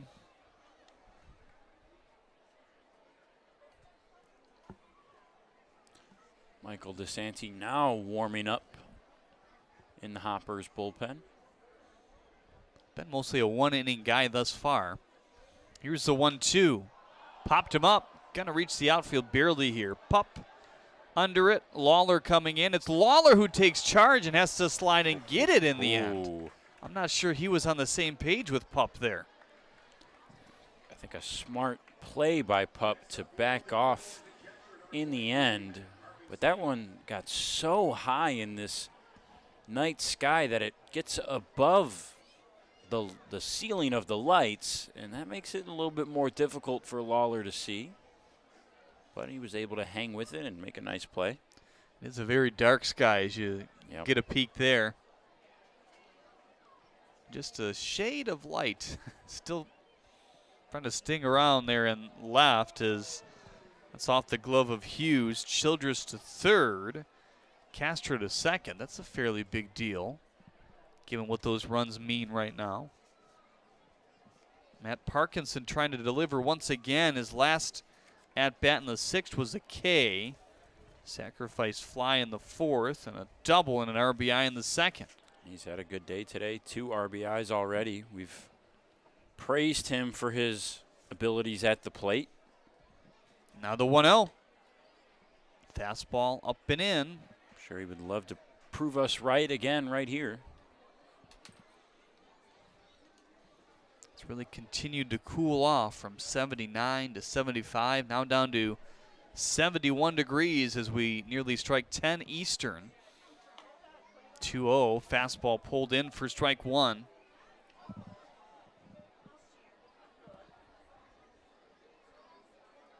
It's going to be a very mild 71 degrees tomorrow. Good day for a doubleheader. 77 on Sunday, and then it's going to warm way back up here in Metro Detroit. 2-1 on the ground. Pup can't make the play. Childress is around. Castro, they're standing up as well. It's a 2-run ball game. How about Matt Parkinson again? 2 RBI single there. That's his 4th today. 4th RBI, that is. Proves us right.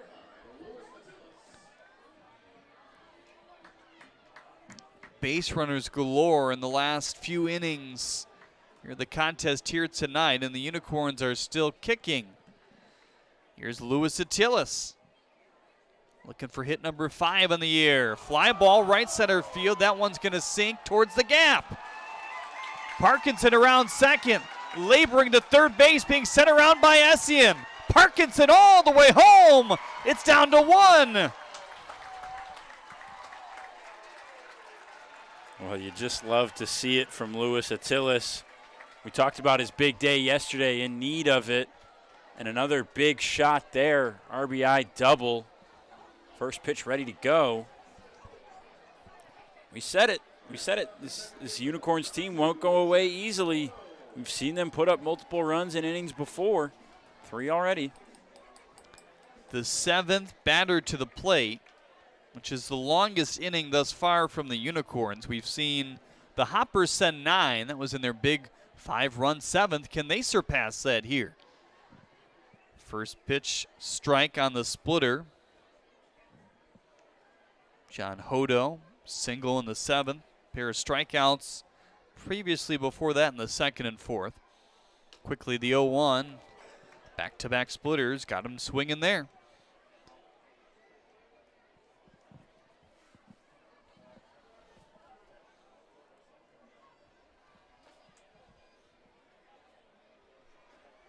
The 0-2.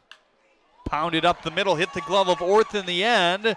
Barehanded play, flips across his body, won't get it. Escapes him. Attila sliding in. The Unicorns tie it again. My goodness. Wow. All you can say, wow. Couple good breaks, 2-out rally.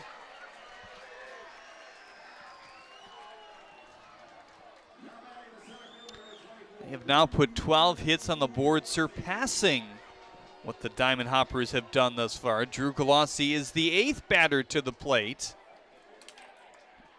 And runs kind of scored in uncharacteristic ways from what we've seen from this Hoppers defense so far tonight.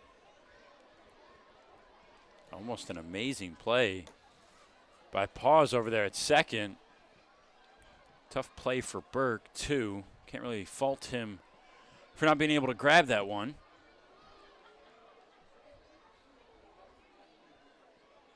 Now the 1-0. Popped him up foul.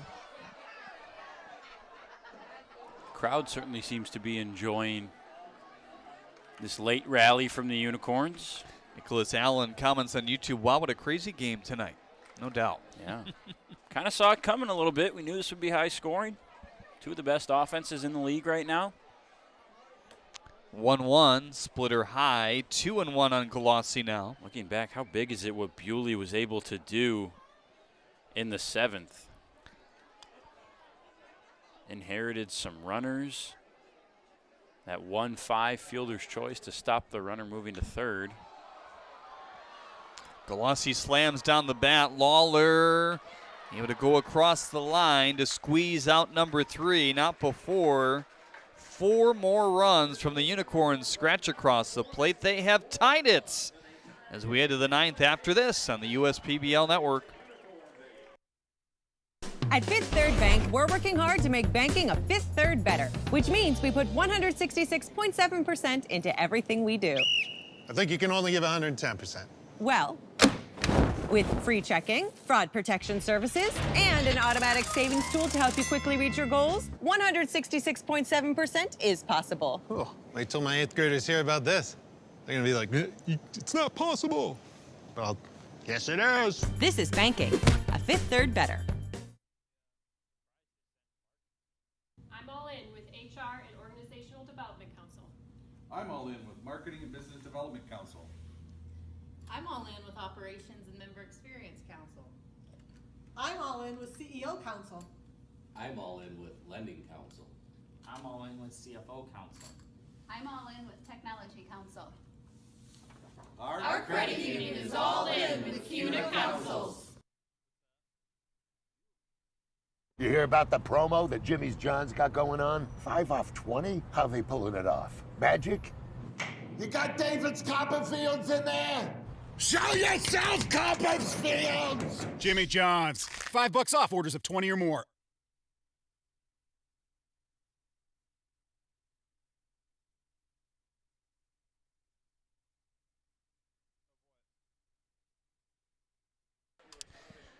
Perry Bewley still out there in the 9th inning. And a tie score, 8-8. The Unicorns scoring 4 more runs to tie up this game. It just didn't feel like they would do that here today, but who are we to count them out? Yeah, it really didn't, but this team has battled all year. Mostly they've battled and just been ahead. Battle in the early innings, jump out ahead and win the ball game. First time we've really seen them come back this year. Well, the Unicorns trying to obviously win this in regulation with a run if they can hold the Hoppers here in the 9th. First pitch to Whit Hughes, in on the hands, the fastball at 91 and Nick back. But the Hoppers, the one team that has taken advantage of those new extra inning rules. That was a 3-3 game when they reached the 2nd extra inning. Tried to check his swing, he could not there. Well, I believe we would actually, if we're still tied after 9, we're going to do the same thing. That was the 10th inning, and because of the time limit, we just went right to sudden death instead of doing the MLB extra innings rule, and then the 11th doing the sudden death. Another good splitter. Bewley certainly had a few of those tonight, his third K.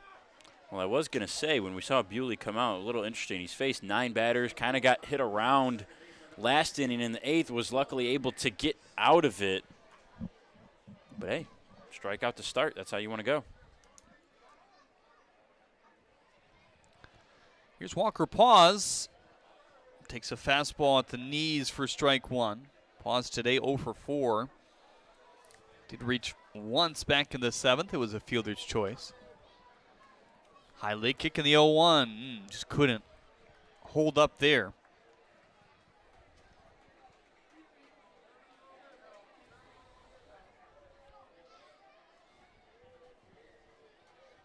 Locked in is Perry. The 0-2 overthrew the fastball that time. Well, if the Hoppers aren't able to pull away and win this game, which you're going to look back on in the score box score, is the left on base, 11 for the Hoppers. They've had 11 hits as well. 12 hits for the Unicorns, just 7 left on base. It's still a large number, but with how many base runners we've seen, you kind of expect the left on base to be high, but 11 for the Hoppers is quite a bit. Swing and a miss. Back-to-back strikeouts here in the 9th inning. Just what the doctor ordered after the Unicorns rallied in the bottom of the 8th.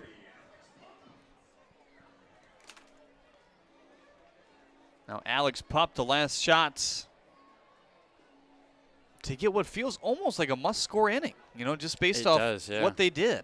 Especially if this is a quick inning, a 1-2-3, the Unicorns with the hot bats get to quickly go back up to the plate. That's always what you want after a big inning, to get back up to the dish as soon as possible. Oh. Out in front of the splitter there, kind of baffling on the outside corner. DeSanti continues to warm. He'll likely get the 9th no matter what. I think Pup was trying to untie this game with one swing. 2-3-4 do it for the Hoppers, or for the Unicorns next inning, as Pup takes a big rip and lifts it foul. 0-2. It's a sloppy line score all the way around. The Hoppers, 1 in the 2nd, 1 in the 3rd, 1 in the 5th, and a big 5 spot in the 7th. And 0-2 again. Splitter away. Unicorns with 2 in the 2nd, 2 in the 4th, and 4 in the 8th. It's Montané and Camacho chatting it up. Really surprised we haven't seen Montané yet today. They might be trying to save him for later in the week. 1-2, another splitter that hung up in the zone that time. It's a good one for Pup.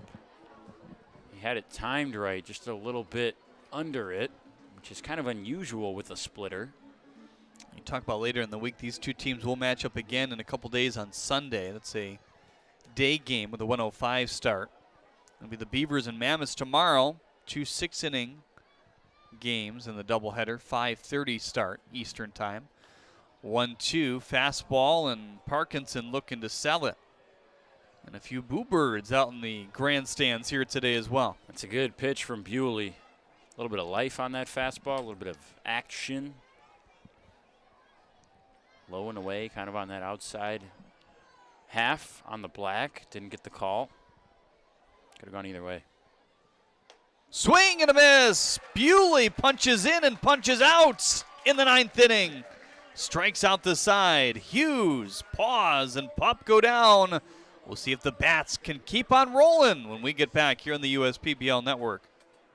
They call me Prospects. Since the day I was born as a diver's watch, the challengers of the world have taught me many things. Life is not a numbers game. It's about challenging ourselves. No matter what happens, just follow your heart. These pioneers drive our generation forward. Not by setting records, but by never giving up. Keep going forward. Prospects. Available at Lucido Fine Jewelry. As your neighbor who works at Ascension, Michigan, and a cardiologist who's practiced for more than 20 years, I'm going to keep asking, how are you feeling today? Your care can't wait. Getting care sooner can mean catching things before they get worse. At Ascension, Michigan, our ERs and our hospitals and other sites of care are maintaining strict precautions for your safety. Studies have shown that people will get care sooner if they're encouraged by their doctors, family, and friends. Get the care you need at getascensionmichigancare.com.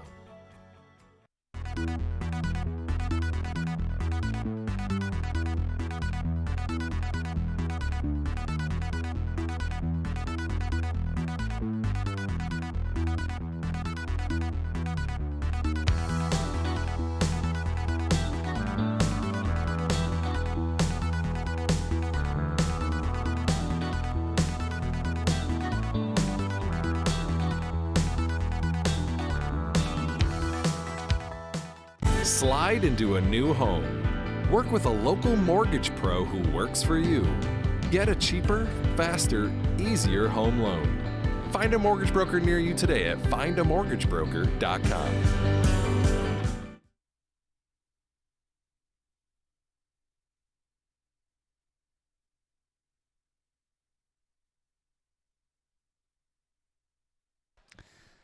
Michael DeSanti, the closer for the Hoppers, trying to keep this game right where it is in the bottom of the ninth inning, tied at 8 apiece.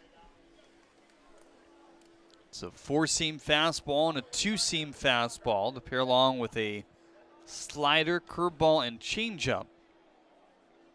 A lot of pitches for DeSanti, a lot of things the hitters have to be ready for. That slider is new for him, so he kind of uses it sparingly at this point. Both fastballs is something I really like.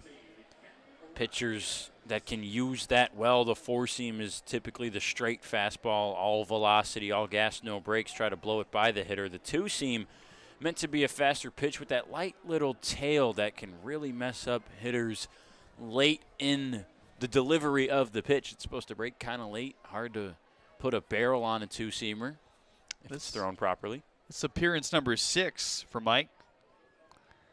2-3-4 due up for the Unicorns here. As Rodriguez backs out of the way. He's actually hit into 2 double plays here today. You mentioned appearance number 6 for DeSanti. Sub-4 ERA so far. 7 innings of work for him. 92 ripped by him. He was obviously the pitcher, the closer in that last exciting game that we've mentioned for the Hoppers in the 3-3 sudden death overtime win against the Mammoths.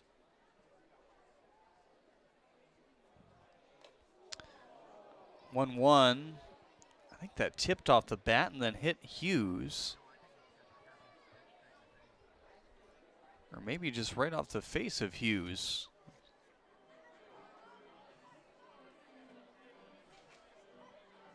Either way, they give him a blow here in the 9th.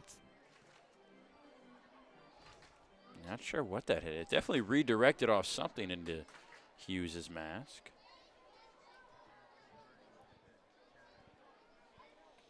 I thought it, I mean, Rodriguez didn't react like it hit him. I think it might have hit the nub of the bat right under his left hand.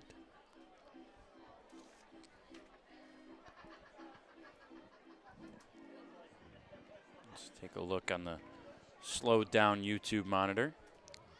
He signaled for ball 2. That's yeah, I think that's exactly what happened. I think it hit the nub of the bat. 2-1 tipped into the glove of Hughes there. 2-2 on Rodriguez now.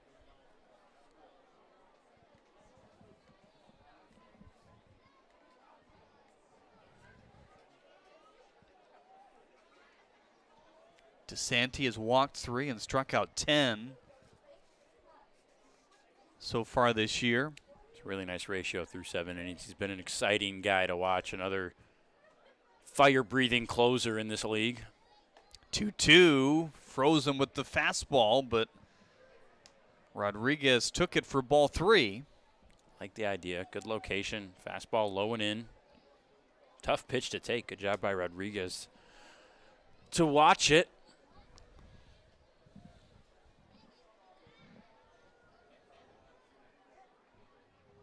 The 3-2, same place, struck him out. Oh boy, similar location As Rodriguez with a sideways look for the umpire after that one. Yeah, that one's pretty close. I don't blame Rodriguez. That's kind of looks like the same pitch to me, and he just got it called for a ball. You at least want consistency. Instead, it's K number 1 today for DeSanti. So now a righty-on-righty matchup as Childress makes his way back up there. Single in the 8th, hit by a pitch in the 5th. Recorded an out in his other 2 at-bats. In on the hands, fastball at 92, picked up by Pup, slings it to first. Smooth for the second out here in the 9th. Really nice job by Pup. That took a late, tough bounce up right into his chest, and he was ready for it as he was moving over to his glove side. That's a nifty play. Don't snooze on this at bat here. Ari Sakopoulos nearly hit one out to right. Schellenbarger had to get a mini leap in the right center field gap. Yeah, right up against the wall. First pitch breaking ball in for ball 1. And off the bat, you thought that thing was gone. Yep, it sounded like it. It looked like it. That was a righty-lefty matchup. Sakopoulos really has exploited right-handers this year. This is a fun battle we've got brewing. 1-0, fly ball, right field, chasing Schellenbarger back, onto the hill and gone! Walk-off winner for the Unicorns.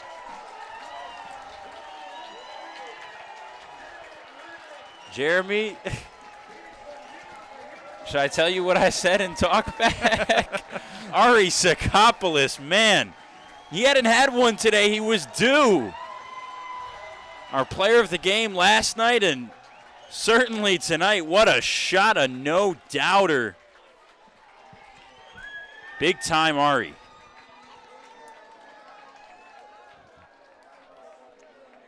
Teammates love it.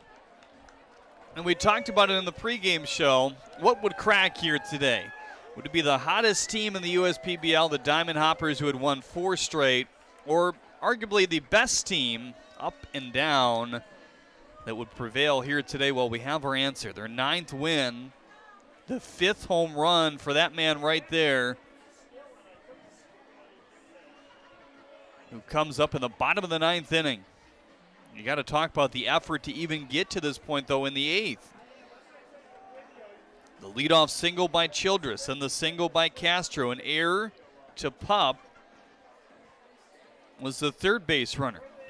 And a pair of doubles. Achilles was one of the bigger ones, and a single later on plated 4 runs to make it a 9-8 Unicorns win here today. Be back with our postgame after this on the USPBL Network.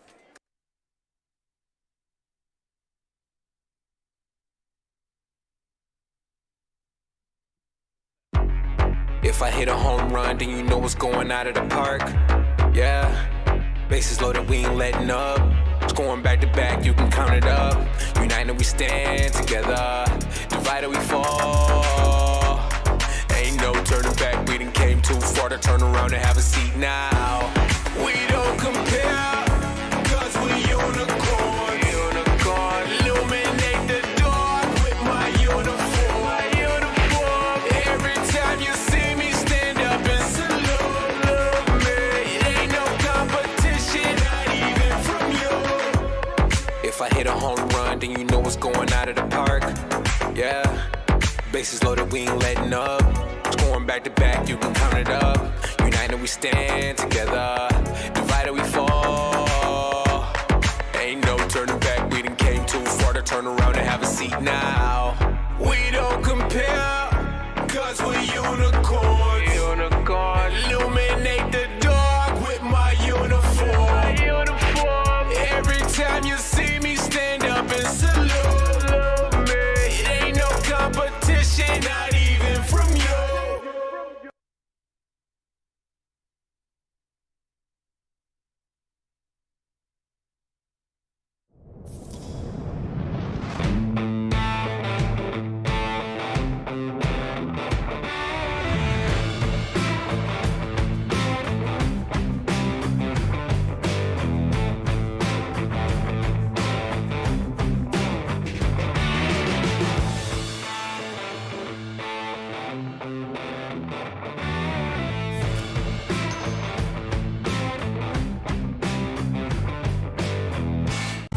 Slide into a new home.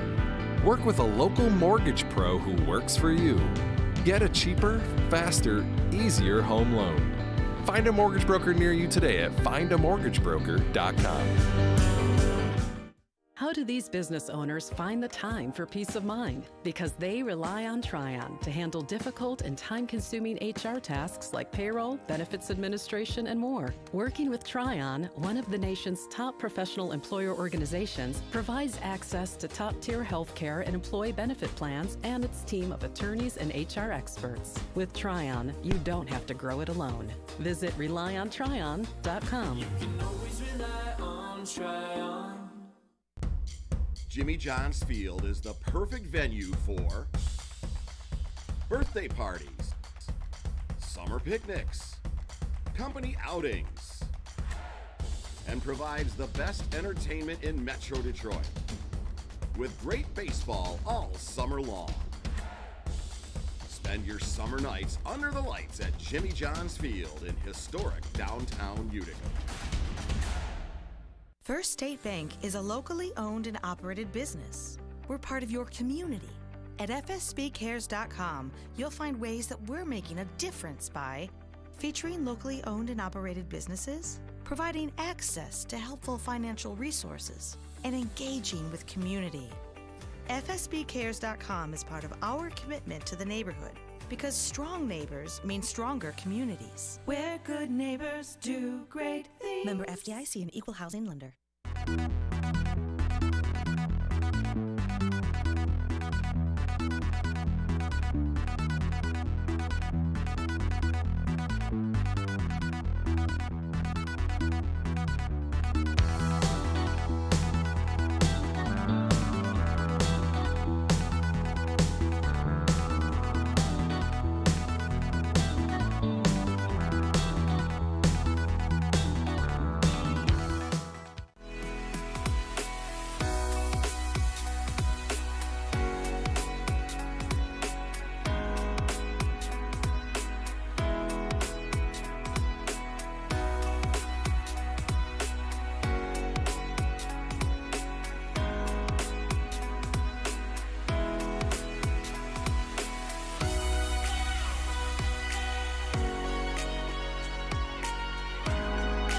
Throughout your life, from big moments to ones well-earned, we're your financial guardian angel. Alliance Catholic Credit Union.